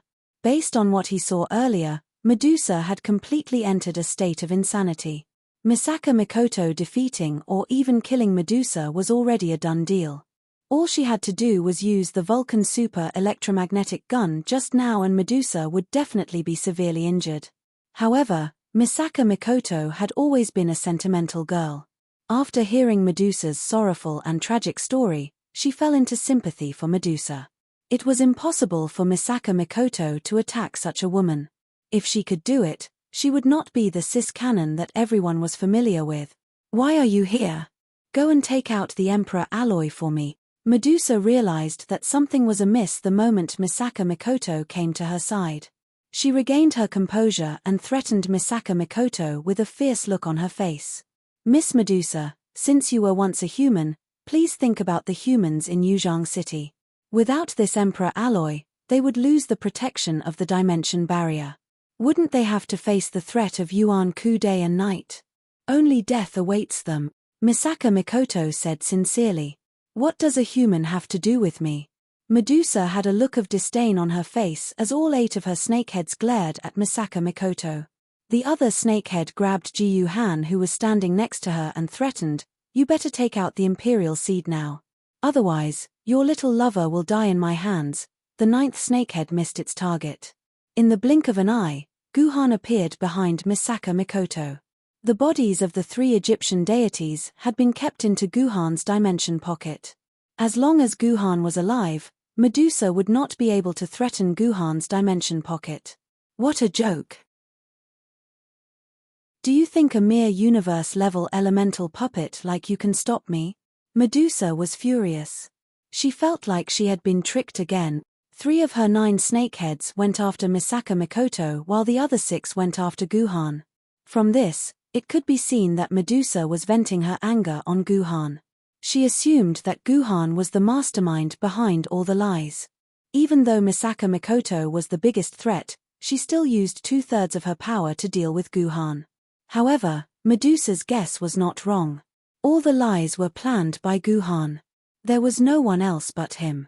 Initially, Medusa thought that 3 snakeheads would be enough to deal with a universe-level Yuan-ku.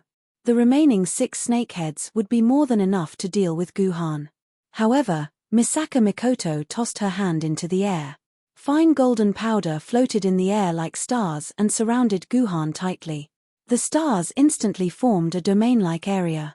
As soon as Medusa's 6 snakeheads entered the domain, they felt as if they had crashed into a large metal net.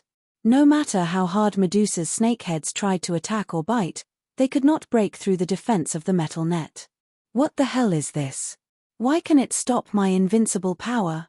Medusa panicked. "This is the Iron Sand Formation," Misaka Mikoto replied. The Iron Sand Formation was one of Misaka Mikoto's more famous abilities. She also had the Iron Sand Sword that came with the Iron Sand Formation. "That's impossible. I've heard of your Iron Sand Formation. Even the meteor-level Yuan-ku was able to move freely in your Iron Sand Formation. How can it stop my universe-level power?" "I don't believe it," Medusa roared. The Iron Sand Sword and the Iron Sand Formation were 2 of Misaka Mikoto's more famous abilities.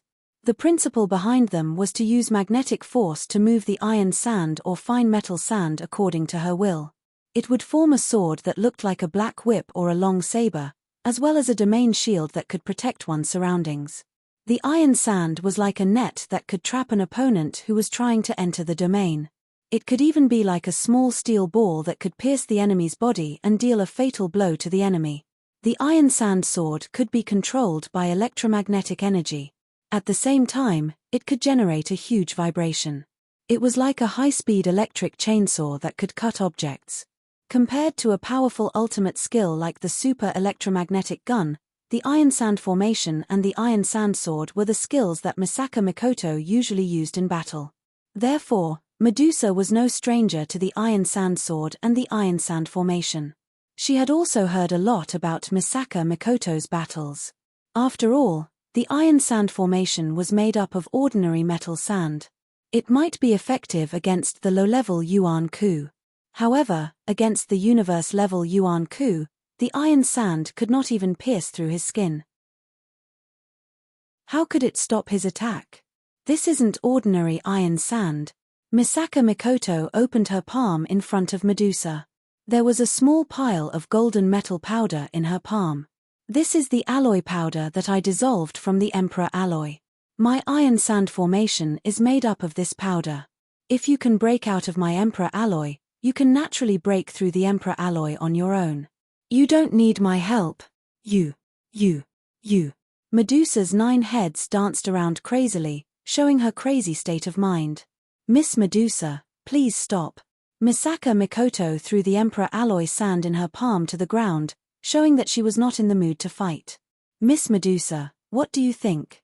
The Freedom Metropolis will do our best to help you get rid of the filth in your body. That way, you'll have a high chance of becoming a free person like us. You'll be able to free yourself from the pain of the past and become a new person. You'll be a truly free person. Don't be bound by the resentment of the past, okay? Misaka Mikoto persuaded. Yes, that was what a normal female protagonist would say. Free person. Will the free person avenge me? That's right, if your mayor makes a move, Poseidon will definitely die. I promise you, as long as you free people avenge me, I'll join the Freedom Metropolis. Is that okay? Medusa's snake heads were motionless as they stared into Misaka Mikoto's eyes, waiting for her to give her the answer she wanted. Misaka Mikoto felt goosebumps when she was stared at by 10 pairs of eyes at the same time.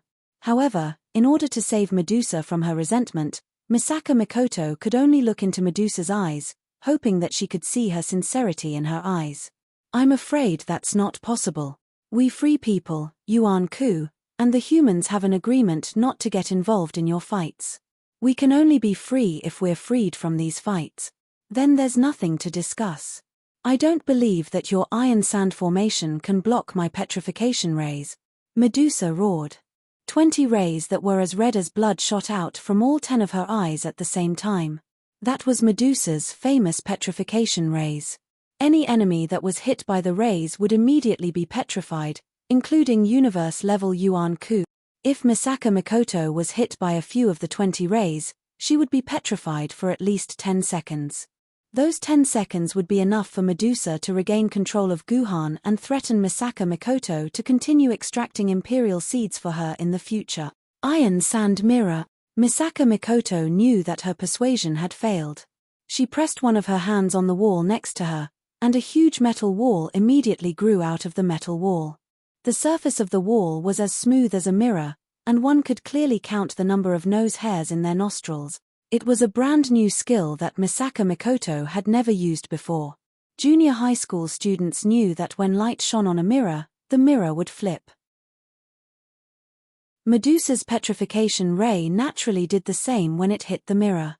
The 20 rays were reflected back to Medusa's side and all hit Medusa's body. Of course, the petrification ray had no effect on Medusa, but it was enough to humiliate Medusa. Instant metal mirror. This isn't the power of a universe level. Medusa screamed. Misaka Mikoto, are you also? Yes, I'm also a universe level free person. Misaka Mikoto begged sincerely. Miss Medusa, let's stop fighting. This is all metal. You can't beat me. Misaka Mikoto's words came from the bottom of her heart, but she did not expect it to anger Medusa even more. Fine. This is your home ground. I can't beat you. Misaka Mikoto, do you dare to fight me outside? Medusa flew out of the underground space as soon as she finished speaking. This place was all metal. Only an idiot would fight Misaka Mikoto here. If you can still beat me outside, I'll leave this place. Medusa's voice came from afar. What else could Misaka Mikoto do? Naturally, she flew out of the underground space and gave up on the battlefield that had a great advantage. Chapter 556. Misaka Mikoto and Medusa had rushed out from underground and started fighting. However, they had forgotten that Guhan was underground. Perhaps, Misaka Mikoto had intentionally forgotten about Guhan so that Guhan would not be affected by the shockwaves from their battle. Although Guhan was extremely intelligent and managed to kill Loki with his mouth, now that he was trapped underground, Guhan could not think of a way to quickly return to the surface. At that time, Guhan was more than 100 meters underground. The only entrance was a hole that Misaka Mikoto had forcefully melted open.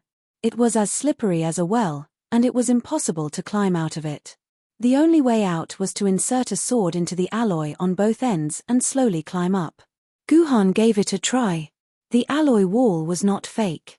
It was made of real material. Whether it was the heavenly sword, Duyu, or Qingpin, it was extremely difficult for them to insert their swords into the alloy wall. As for the victory sword, it would be easier if Guhan was able to synchronize with it. Unfortunately, if Guhan was able to synchronize with the victory sword, he would be able to fly out of the hole. Forget it. Guhan was not someone who gave up easily. He pulled out the heaven-reliant sword and Duyu sword. Although it was going to take a lot of effort, he would still be able to climb out of the hole. Needless to say, using the heaven-reliant sword was quite taxing. Ji Han had to exert a tremendous amount of strength in order to stab the heaven-reliant sword a little. Judging by the rate at which the heaven-reliant sword was going, Ji Han would need at least 3 to 4 hours before he could crawl out from the hole. Good disciple. Why are you here? At that time, Guhan suddenly heard a voice that sounded like it came from heaven. Guhan turned around and was surprised to see Liu Lei standing beside him. Master, why are you here? Guhan pulled out the heaven-reliant sword and knelt in front of Liu Lei. Your disciple has been rude. Your disciple greets Master. Good, good, good. It's great that you're all right. That's great. Liu Lei was so excited that the wrinkles on his old face kept shaking. He held Guhan's arms and said, Good disciple, I sensed the mark on your body as soon as I entered Yuzhong City. I tore open the void to find you. Master. Disciple has troubled Master. Ji Han was also very touched. Let's cut to the chase. Good disciple, why are you here? What is this place? Why hasn't Master come? Liu Lei scanned his surroundings and realized that he didn't recognize this place at all. He had never been here before. This was strange. There was actually a place in Yuzhong City that Liu Lei had never been to. Master, this is the core of our Yuzhong City, the core control room of the super-dimensional wall system, Guhan said with a bitter smile. What? You said that this is the core control room of the super-dimensional wall system? Liu Lei's eyes widened like lanterns. Obviously, this had shocked him. But soon, Liu Lei began to search his memory of the core control room. Yes, now that you mention it, I remember that when I first became the Sword Pavilion Master, I saw the information and pictures of this place. Yes, this is the core control room of the super-dimensional wall system. I didn't expect us Master and Disciple to meet in such a place. I've never been here since I was born in Yuzhong City, Liu Lei said with a sigh. Before I became a Sword Immortal, I didn't have the right to come here. Now that I've become a Sword Immortal, I have no interest in coming here. If I hadn't come to find you today, I probably wouldn't have come to this place in this lifetime. Master, please don't laugh at me, Guhan said with a smile. Never mind, let's not talk about this. Let me ask you, why are you here? Also, what's the situation in Yuzhong City? Why hasn't Rocky triggered the creation divinity yet? Where is he now? Liu Lei asked a lot of questions. Master, Rocky is dead, and so is his daughter. The creation divinity is now in the hands of Medusa. Sigh, my master, this matter can't be explained in a few words. You only need to know that as long as Medusa is killed, Yuzhang City will be at peace. Guhan originally wanted to tell him the whole process, but he realized that if he wanted to finish, it would take at least an hour. How could Guhan wait any longer? Good disciple, where is Medusa now? Isn't it just a U-level Yuan Ku? Even if there's only one of them, I, your master, will still be able to capture him. Liu Lei said heroically. Master, Medusa is out there now, fighting against the free Misaka Mikoto. Master, Sister Mikoto is on our side. She's the one who killed Rocky. You must help Sister Mikoto, Guhan said as he pulled Liu Lei's hand. Misaka Mikoto? Isn't she the cause of this great invasion? Why are they standing on our side now? Liu Lei looked at Guhan in confusion. When he saw Guhan's trusting expression, he could only nod. All right, your master will bring you up there to meet this Medusa. In the next second, Liu Lei pulled Guhan into the void door. The door opened and closed, bringing Guhan back to the surface. At that time, a large part of the core area that was originally in good condition had turned into ruins. Misaka Mikoto and Medusa were panting heavily in the sky. Medusa's 9 heads had reached their maximum size. However, all of them were charred black and emitted the smell of meat. It was obvious that Misaka Mikoto had electrocuted them quite severely. As for Misaka Mikoto, the right half of her arm had turned to stone. She could only use her left arm to fight. Looks like I came at the right time. Zhonlong, I'll have to trouble you again. The dragon-slaying sword in Liu Lei's hand was tossed aside. This housewife sword Maiden, the dragon-slayer empress, who Ji Han had seen once before, was still wearing her signature housewife attire and a scarf around her waist. Old man, you finally came back.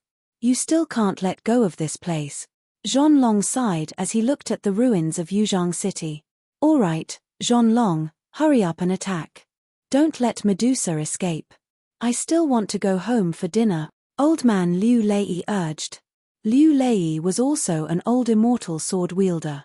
Queen Zhonlong's ability was not inferior to the universe rank Yuan Ku. After Queen Zhonlong joined the battle, Medusa, who was originally on par with Misaka Mikoto, was immediately surrounded and beaten up. There were no twists in the plot. Faced with 2 enemies, Medusa was easily defeated. First, one of her heads was cut off by Zhonlong. Then, she was electrocuted by Misaka Mikoto until her entire body was numb. Her divine power was depleted and she fell from the sky, crashing onto the ground. Liu Lei's sword was pressed against her neck. Zhonlong, send her back to her original world. After the humans defeated Yuan Ku, they did not capture or imprison people. They were all killed and sent into the dimensional vortex. Therefore, when Liu Lei saw that Medusa had lost her ability to fight, he did not hesitate and ordered Zhonlong to kill Medusa. Stop. Just as Zhonlong was about to attack, Misaka Mikoto landed. She looked at the unfamiliar Liu Lei and then at Guhan. Sister Mikoto, let me introduce you. This is my master, Cloudy Sword Celestial, Lord Liu Lei. After Guhan introduced Liu Lei, he immediately introduced Misaka Mikoto to Liu Lei. Master, this is Misaka Mikoto. She's a free person. She's the one who killed Loki and Hyla. I killed both of them. It's not Guhan. Misaka Mikoto wanted to deny it when she heard Guhan's words. However, when she saw Guhan winking at her, she swallowed her words. Thank you, Master Super Railgun. On behalf of the 40 million people of Yuzhang City, I thank Misaka Mikoto for her kindness. Liu Lei first bowed to Misaka Mikoto. However, he immediately said rudely, however, Misaka Mikoto, I must kill Yuan Ku. I can't let the blood of Yuzhang City be shed in vain. Zhonlong, attack. After that, Liu Lei ordered Zhonlong to kill Medusa again. No way. Misaka Mikoto grabbed Zhonlong's wrist. Mr. Liu Lei, I spent most of my energy on this Medusa. She's considered a defeated opponent. Shouldn't I be the one to deal with her? Mr. Liu Lei, Medusa has promised me that she will return to Freedom City with me after this battle. She will be a free person and will not participate in the battle between humans and Yuan-Ku. Moreover, throughout the battle, Medusa did not directly attack humans. The ones who killed humans were Odin's minions. Please spare her life, Mr. Liu Lei. It seemed like Misaka Mikoto was determined to protect Medusa's life. She didn't kill humans. Liu Lei hesitated when he saw Misaka Mikoto, the person who killed Loki and Hyla, trying to protect Medusa's life. Guhan, let me ask you. Does Medusa have Yuzhong City's blood on her hands? Master, I don't know. Guhan shook his head.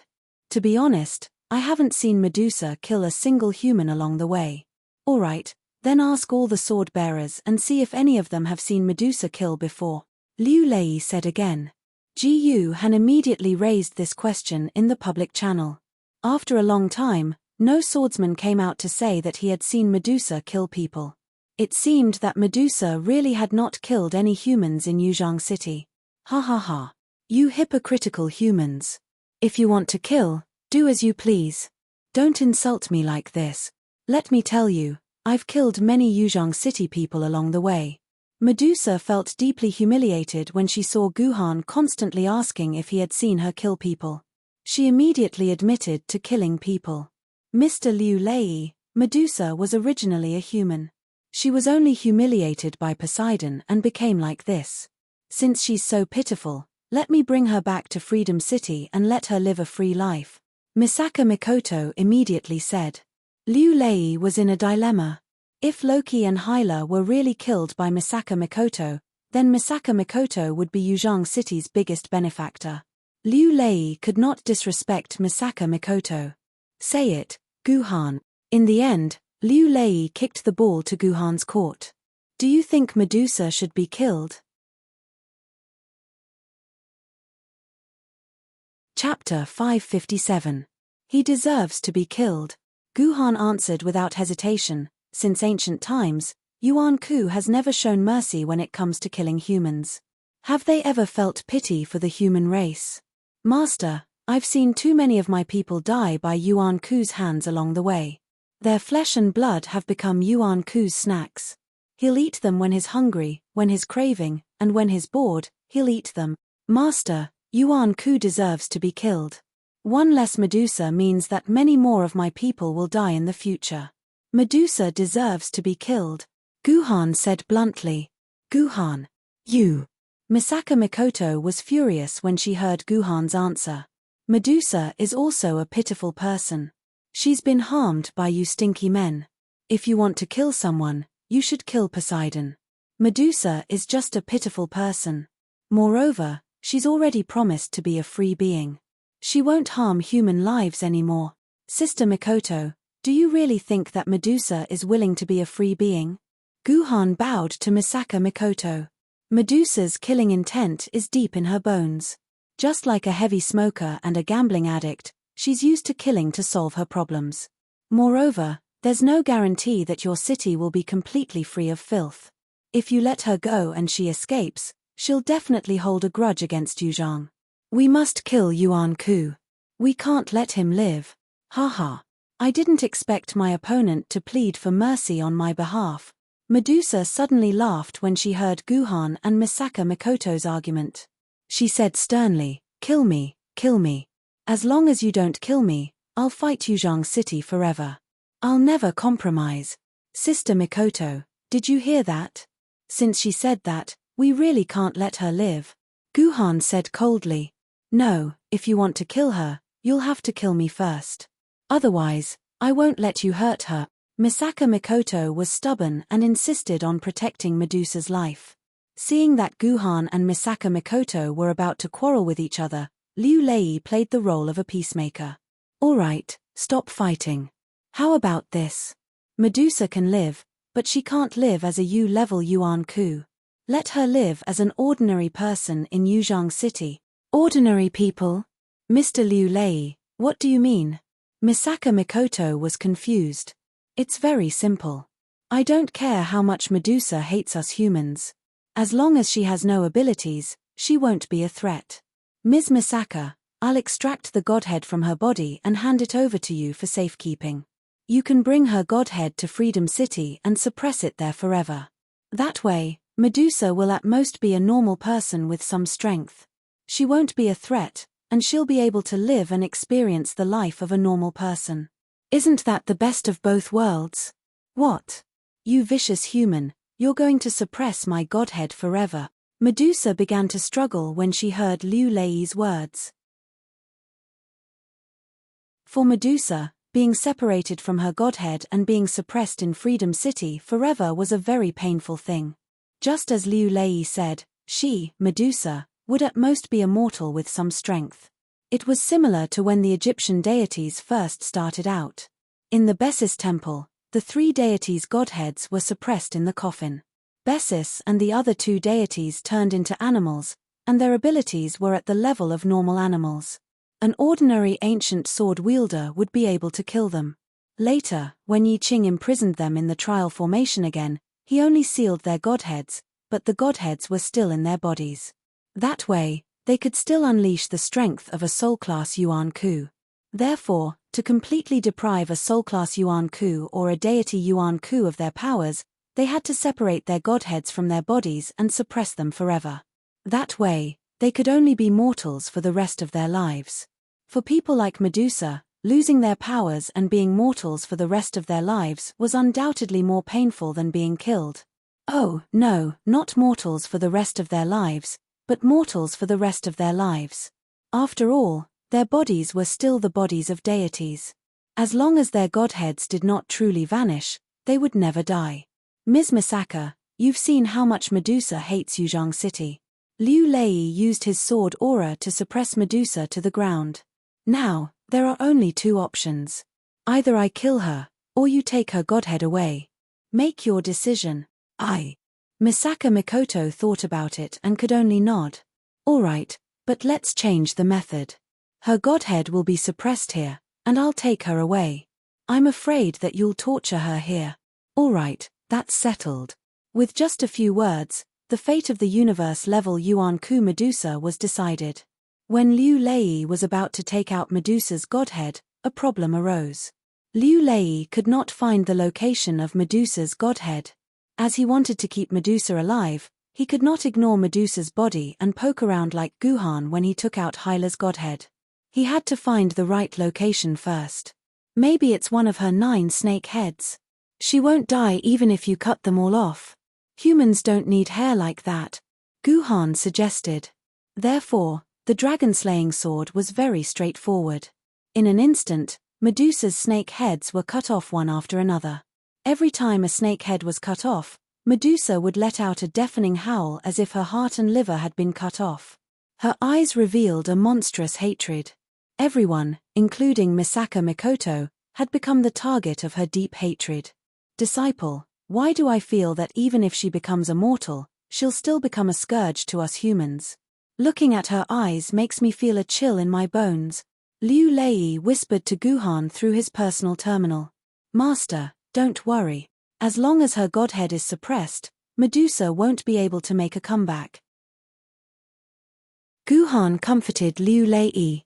I hope so. Seeing that Medusa's 9th snake head was also cut off, Medusa was in complete despair. She suddenly laughed strangely and glared at Liu Lei. A golden figurine of Medusa flew out of her left eye. It turned out that Medusa's godhead was always in her left eye. She actually took the initiative to light it up. Disciple, watch how Master is going to suppress this godhead, Liu Lei said as sword aura gathered in his palm. He was about to wrap around Medusa's godhead. At that moment, Medusa's godhead suddenly began to expand. Oh no, Medusa is going to self-destruct her godhead. Misaka Mikoto screamed out of the blue and immediately appeared next to Ji Han. She hugged Ji Han's waist and disappeared. They reappeared a kilometer away from where they were. Disciple, Master will bring you out of here. Liu Lei also wanted to bring Guhan away. However, when he stretched out his hand, he realized that Guhan was already gone. He muttered, F***CK. Why is this super railgun faster than me? After playing for 0.5 seconds, he appeared next to Guhan and Misaka Mikoto. Once the godhead began to expand on its own, it meant that Yuan-Ku was ready to self-destruct her godhead in an attempt to injure both sides. Even Misaka Mikoto and Liu Lei would be seriously injured if they stood directly within the explosion range of the godhead. Guhan would probably turn into ashes immediately. That was why Misaka Mikoto and Liu Lei wanted to bring Guhan away immediately. Mystic Light Mirror. After a while, Zhonlong appeared and waved his hand, and Medusa's surveillance video appeared in front of Guhan. In the video, Medusa's godhead had expanded to the size of a basketball. It was estimated that Medusa would disappear from this world forever in 1 or 2 seconds. It's a pity. We didn't want to kill her, but she actually committed suicide, Liu Lei said with a sigh. The self-destruction of a godhead was an irreversible process. Once it was activated, even the gods themselves could not stop it. It's all your fault. You forced her to become a mortal. Misaka Mikoto was a little unhappy. She really wanted to save this poor woman. She was really too pitiful.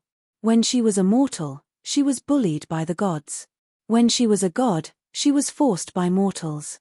Her life was really too tragic. Sister Mikoto, we're humans, and she's Yuan-Ku. Whether I kill her or she kills me, it's a matter of course. If you hate me and don't want to talk to me anymore, then I have nothing to say. I can only blame this D*MN fate. Seeing that Misaka Mikoto was unhappy, Guhan was not very happy either. Therefore, he said that in a fit of pique, "Do you think I..." Before Misaka Mikoto could finish her sentence, Medusa's godhead had expanded to its limit in the mystic light mirror. Medusa began to laugh foolishly as if she was laughing at her life. All right, it was time for the turning point. Suddenly, a white lotus flew out of Medusa's mouth and swallowed Medusa's godhead that was about to explode. That's the creator's godhead. I forgot to retrieve it from her. Guhan slapped his thigh. In order to gain Medusa's trust, he had given the creator's godhead to Medusa. Guhan thought that as long as there was no imperial seed, the creator's godhead would be useless. It did not matter if he gave it to Medusa.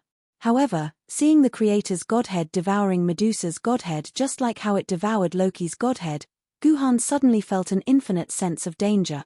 Master, quickly banish that creator's godhead. Hurry up, Guhan quickly said to Liu Lei. Unfortunately, it was too late. The creator's godhead that had swallowed Medusa's godhead suddenly swallowed Medusa's body. The snow-white lotus instantly turned into a pitch-black lotus. Then, the lotus turned into a cloud of black mist that flew into the sky and shrouded the entire core area. I'm back. I'm back. The black mist let out a shrill voice that sounded like a crow's caw. All right, it seems like a powerful being has returned. Chapter 558. What the hell is this? Guhan looked at the black fog that he couldn't even see clearly. He had the urge to complain. After killing Loki and Medusa, why was there still a boss appearing? Moreover, looking at the way he appeared from the creation godhead, he was definitely not a simple opponent. Master, do you know what this black fog is? Guhan asked Liu Lei. How would Master know what this thing is? Liu Lei rolled his eyes at Guhan. Aren't you very smart? Why don't you analyze the origin of this black fog? Then I'll analyze it. Guhan looked at the smoke that was still expanding in the air and guessed, this smoke is emitted from the creation godhead. Obviously, this smoke should be related to the creation godhead. I remember that the creation godhead had already devoured Loki's and Medusa's godheads. Could it be that Loki's soul has returned? No, that's impossible. As soon as Guhan said that, he overturned his previous guess and said, Loki is already dead. His body has been completely absorbed by the dimensional vortex. The dimensional vortex is something that can take away all traces of Yuan-Ku's existence. Since Loki was taken away by the dimensional vortex, he can't be resurrected. Also, from the voice of that person just now, it sounded like a happy voice that was released after being imprisoned for thousands of years. It's definitely not an emotion that Loki would have. After being imprisoned for thousands of years. Oh right, the creation godhead was originally a Yuan-Ku's godhead. Could it be that the consciousness of the creation godhead has awakened? Guhan came to a somewhat shocking conclusion. Good disciple, don't scare master. According to my guess, the original body of the creation godhead is Yuan Ku, who is 2 levels higher than the primordial era and an emperor sword wielder. If his consciousness is resurrected, how can Yuzhang City survive? Liu Lei shivered. If it was really the main body of the creation divine deity that had revived, then it would really be over. Just as Liu Lei and Guhan were discussing this, the black mist began to change again. Suddenly, countless strands of mist shot down from the sky like arrows. Not good. Iron sand formation. Misaka Mikoto activated her iron sand formation to protect herself and Guhan when she saw the misty arrows raining down on them. Sigh. What should I do? Have you forgotten the traditional virtues of the Chinese people? Liu Lei was frustrated when he saw that Guhan and Misaka Mikoto were surrounded by the iron sand formation while he was isolated outside. He had no choice but to form a sword aura barrier in front of him. Just as Guhan and the others were ready to face the rain of arrows, they were shocked to find that the rain of arrows formed by the black mist was not targeting them but the Yuan Ku in the core area. Liu Lei and Guhan were dumbfounded. Whether it was the mouse-level Yuan Ku or the nether-level Yuan Ku, none of them had the ability to resist the rain of arrows. They were pierced by the arrows and some of them even pierced through 2 or more Yuan Ku at once. These Yuan Ku were like skewered skewers, carried by the rain of arrows back into the sky and into the black mist. They were completely devoured by the mist. As the Yuan Qi was continuously sucked in, the black smoke became more and more condensed, smaller and smaller, gradually transforming into a physical form. Not good. The mist is absorbing Yuan Ku's power. He must be recovering his power. Guhan was immediately reminded of countless novels and mangas that he had imagined. After the big boss was sealed, it would start to devour its own kind and use the power of its own kind to recover its own power. That's right, that should be it. Liu Lei's expression was cold as he looked at the black mist that was becoming more and more solid. Jiuhan, it seems like your guess is correct. This is the true body of the creation godhood. He has awakened from his 1,000-year godhood state and is devouring his own kind to recover his strength. Master, we have to stop it. We can't let it recover its power. Otherwise, Yuzhang City will be finished. Guhan said anxiously. He could almost see the whole of Yuzhang City turning into a scorched land after the creator's power was restored. We can't delay any longer. Liu Lei gritted his teeth. Ms. Misaka, I'll leave Guhan to you. Zhonlong, let's go destroy this black mist. After saying that, Liu Lei and the dragon-slaying sword beside him flew into the sky. Meanwhile, the body of the dragon-slayer empress continued to grow. In the end, she became a super-huge sword about 400 meters long.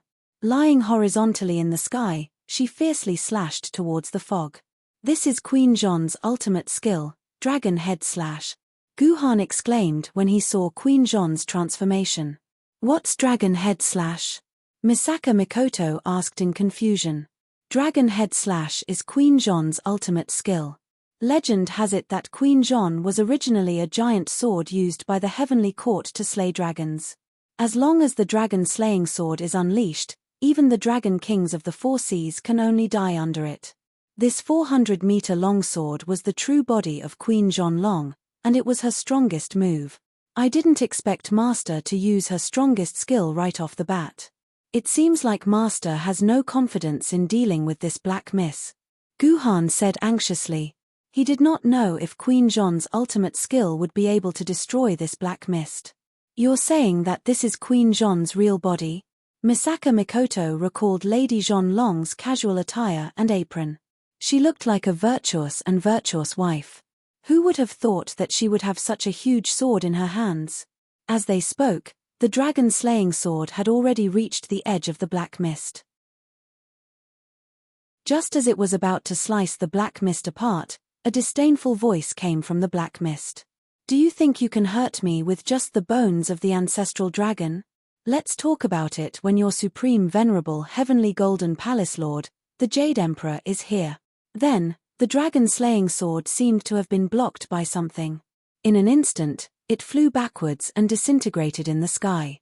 Finally, it turned back into the appearance of the dragon-slaying queen and crashed into Liu Lei's body, directly knocking Liu Lei back to Ji Yuhan's side. "Master, are you all right?" Guhan went up to help Liu Lei up.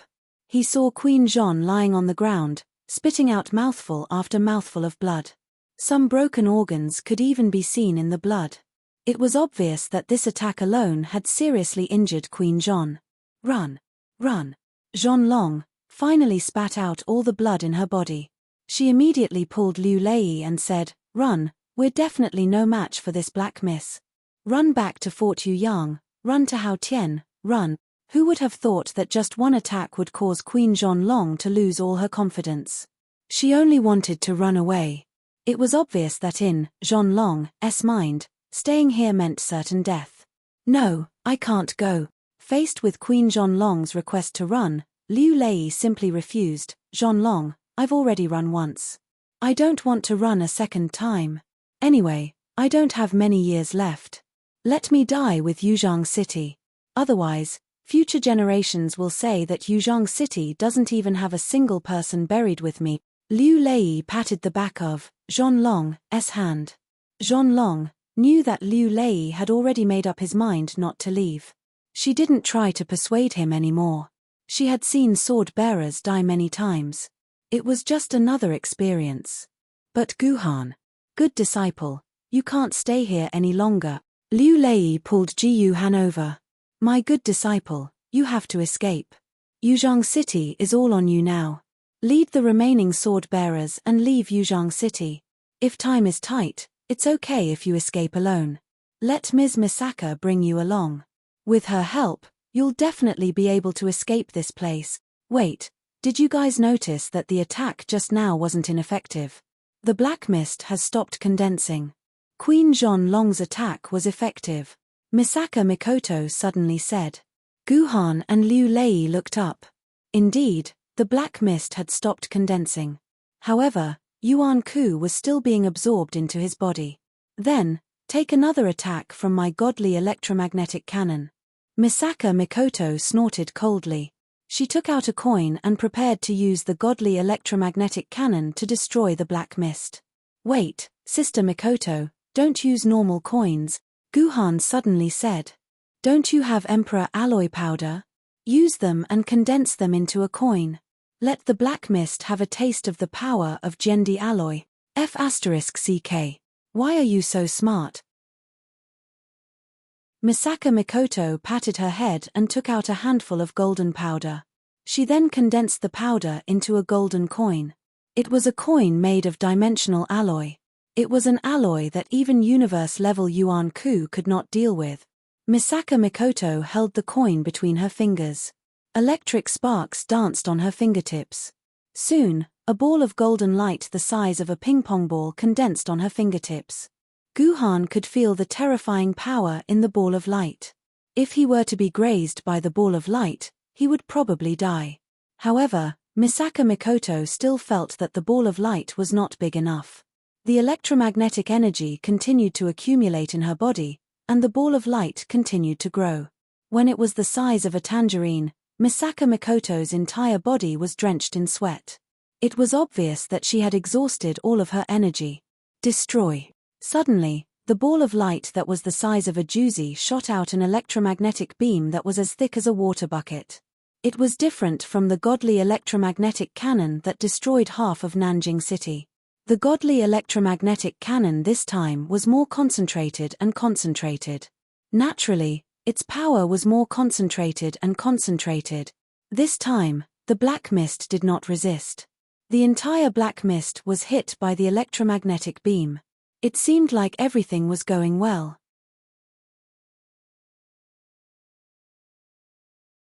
Chapter 559. Needless to say, the godly super electromagnetic gun lasted for quite a long time.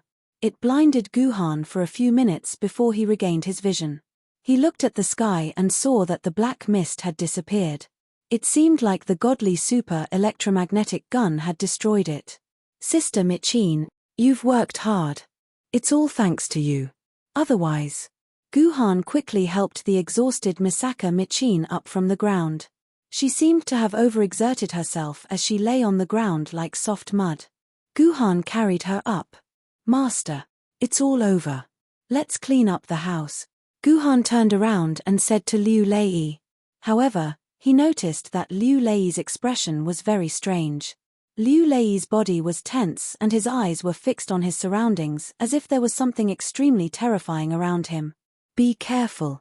Suddenly, Liu Lei grabbed Guhan's hand and drilled into the void. When he reappeared, he was already at another place. Guhan looked at the place where he was standing in a daze. He noticed that the place had turned into a charred pit with black smoke coming out of it.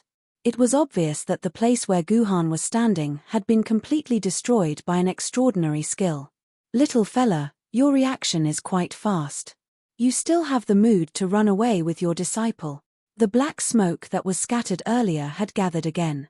This time, it was no longer in the shape of a disgusting person. Instead, it had taken the shape of a person. The person was covered in a black robe. The robe did not look like it was made of cloth. Instead, it looked like it was made of water. The entire robe looked like a constantly flowing lake, exuding a strange black color. I'm Cloudy Sword Immortal Liu Lei. Greetings, sir. Liu Lei bowed cautiously to the person in the robe. Congratulations on your resurrection, sir. You've finally seen the light of day. What's wrong? You don't want to kill me anymore? The person in the robe said in a hoarse voice. Fine, since you don't want to kill me, then answer my next question. Let me ask you, what time is it now? Has the little fellow from the fleeting calendar returned? The existence in the robe actually asked about the fleeting year calendar. It seemed like he was from the same era as Kunzu. Thinking of this, Guhan's heart thumped. He could not help but have a guess about this cloaked man. But what did the return of the fleeting calendar mean? Could it be that Kunzu was still alive? Ji Yuhan guessed excitedly in his heart. Lord Kunzu has been missing for over 930 years, and Kunzu has never returned. Liu Lei thought for a moment before replying. Ha ha ha. It's been 900 years. Looks like the fleeting calendar won't be able to return. Following this, the black-robed man asked Liu Lei a few more questions about the changes in the world and the situation in the Eastern Heavenly Court. These questions were all common knowledge, and Liu Lei only needed to do a little research to find out the answers. Therefore, Liu Lei answered very straightforwardly. It seemed like this cloaked man had indeed been trapped in this creation godhood for over 900 years. Otherwise, he would not have asked so many common knowledge questions. Good. Little guy, you're quite tactful. Tell me, what kind of ending do you want? Suddenly, the cloaked man asked a question. I wonder what kind of ending this little old man can choose. Liu Lei raised his head and looked straight at the man in the robe. You have two choices. The cloaked man laughed coldly. First, let me turn you into an Azura and make you my first Azura king. This is a great opportunity for me. Don't miss it. As for the second one, I'll kill you first, then turn you into an Azura. Don't worry, you'll still be my Azura king. Well, the two choices were actually the same ending. Either way, he would be turned into an Azura by this cloaked man. Just from the name, one could tell that this was definitely not a good thing. In the end, he would probably suffer a fate worse than death. Azura? That's a familiar name. I think I've seen it somewhere. Hearing the words Azura, some clues popped up in Guhan's mind. However, when Guhan wanted to pull out these clues and read them carefully, they disappeared without a trace. The great cultural extinction back then was too thorough. They should have died in some incomplete record. The name of Azura flashed across Guhan's mind, but he could not remember it in detail. That's fine. Then let me ask you, sir, if I let you do whatever you want to me, can you spare the people of Yuzhang City? Liu Lei said word by word. Master. When Guhan heard the words let me do whatever I want to you, he knew that Liu Lei had already made up his mind to exchange his life for the safety of Yuzhang City. He hurriedly pulled Liu Lei's arm, trying to get him to give up on this idea. Ha ha ha. Don't worry, they're all my treasures. I can't bear to kill them. The cloaked man laughed wildly. You're my Azura king, Your disciple is my Azura envoy, and your entire city is my Azura. From now on, you'll never grow old, and you'll enjoy longevity with me. Isn't that 1,000,000 times better than being a useless human? This cloaked man actually wanted to turn the 40 million people of Yuzhang City into Azura. This guy's plan was more than 10 times more arrogant and crazy than Rocky Medusa. There's nothing much to say. We humans will always be humans. We'll never be some random Azura. Liu Lei held his dragon slayer sword and stood straight in front of the cloaked man. Guhan, follow the plan. Leave now. I'll buy you enough time. Master, I'll avenge you. After saying that, Guhan carried Misaka Mikoto and started running. Guhan's words sounded very heartless, and his actions were very rebellious. Master is not dead yet. Shouldn't a protagonist with normal values fight the enemy together with Master? Live and die together? You want to leave? Have you asked for my opinion? Hearing Liu Lei's words, the cloaked man laughed mockingly. Suddenly, a black stream of water came out of his sleeve and headed for Guhan's back. Be careful, disciple. Liu Lei blocked Guhan's back and slashed at the stream of water with his Dragon Slayer sword. Although it was only a stream of water, when the Dragon Slayer sword collided with him, it was as if it was slashing at a piece of metal, and it made a clanging sound. However, Liu Lei successfully blocked the stream of water and did not let it hurt Guhan. Idiot! Seeing that Liu Lei blocked his stream of water, the cloaked man swung his sleeve angrily. Another stream of water rushed out and hit Liu Lei's chest. Liu Lei was sent flying a few hundred meters away before he finally fell to the ground. It was unknown if he was dead or alive. When the masked man finished dealing with Liu Lei and went to look for Ji Yuhan, he discovered that Ji Yuhan had disappeared without a trace. He had no idea where he had run off to. Forget it, he can't escape from my palm anyway. Although it was not difficult for the cloaked man to find the missing Guhan, he did not have the mind to care about Guhan at all. He had more important things to do. The cloaked man slowly flew into the air. His left hand pointed to the sky, and his right hand pointed to the ground. His face actually revealed a hint of holiness. From today onwards, this shall be the new Nether Blood Sea. The Nether River lineage shall rise again. With that, the cloaked man was like a large water faucet. Endless blood gushed out from under his cloak, and soon spread from where the Nether River Patriarch was to the entire core area, and the edge of the core area was blocked by the dimensional barrier, preventing it from entering the common area. However, the moment the blood touched the dimensional barrier, it was like fire meeting water. It boiled continuously and emitted blood-red smoke. If anyone paid attention to the display of the dimensional barrier, they would see that the energy of the dimensional barrier was rapidly decreasing. Clearly, the blood was attacking the dimensional barrier. Ji Yuhan landed on the ground with a plop and returned to the emergency center once again. This was the safest place he could think of. Guhan! Guhan! Song Yifei and Liuyan Ling came to greet him. They heaved a long sigh of relief when they saw that Guhan was not missing an arm or a leg. But soon, they saw a weak woman in Guhan's arms, and their faces darkened at once. Guhan, who is this woman? Song Yifei asked impolitely. Guhan ignored Song Yifei's jealousy. He immediately went to the main control panel of the emergency center, and pulled out all the cameras that could monitor the situation on the ground. Most of the cameras could not display the content because they did not have power or were damaged. Fortunately, there were a few cameras that were still working. After connecting the signals of these cameras, Guhan saw a scene that he would never forget for the rest of his life. The man in the cloak floated in the sky, and endless blood flowed out from his cloak. The whole ground was covered in blood, and the whole city instantly became like Venice. What does this guy want to do? Guhan bit his lips until they bled. Suddenly, the alarm light of a shelter lit up, and the ear-piercing alarm was ringing crazily. This was the alarm of an underground shelter being invaded by danger. Guhan hurriedly turned on the camera of that shelter, and saw a large amount of blood pouring down the passage. The water level of the entire underground shelter had reached knee height. This was not the scariest thing. The scariest thing was that once the blood touched the humans, the blood seemed to have a life of its own. It climbed up their bodies and wrapped around them. Then, the blood gradually hardened, turning these people into blood cocoons. They were sealed, and it was unknown whether they were dead or alive. Suddenly, Guhan understood what the man in the cloak meant by turning humans into asuras. Perhaps when these blood cocoons broke out, humans would become asuras. You're tuning in to the Celestial War YouTube channel. Don't forget to subscribe and join us on this journey to catch the most captivating stories.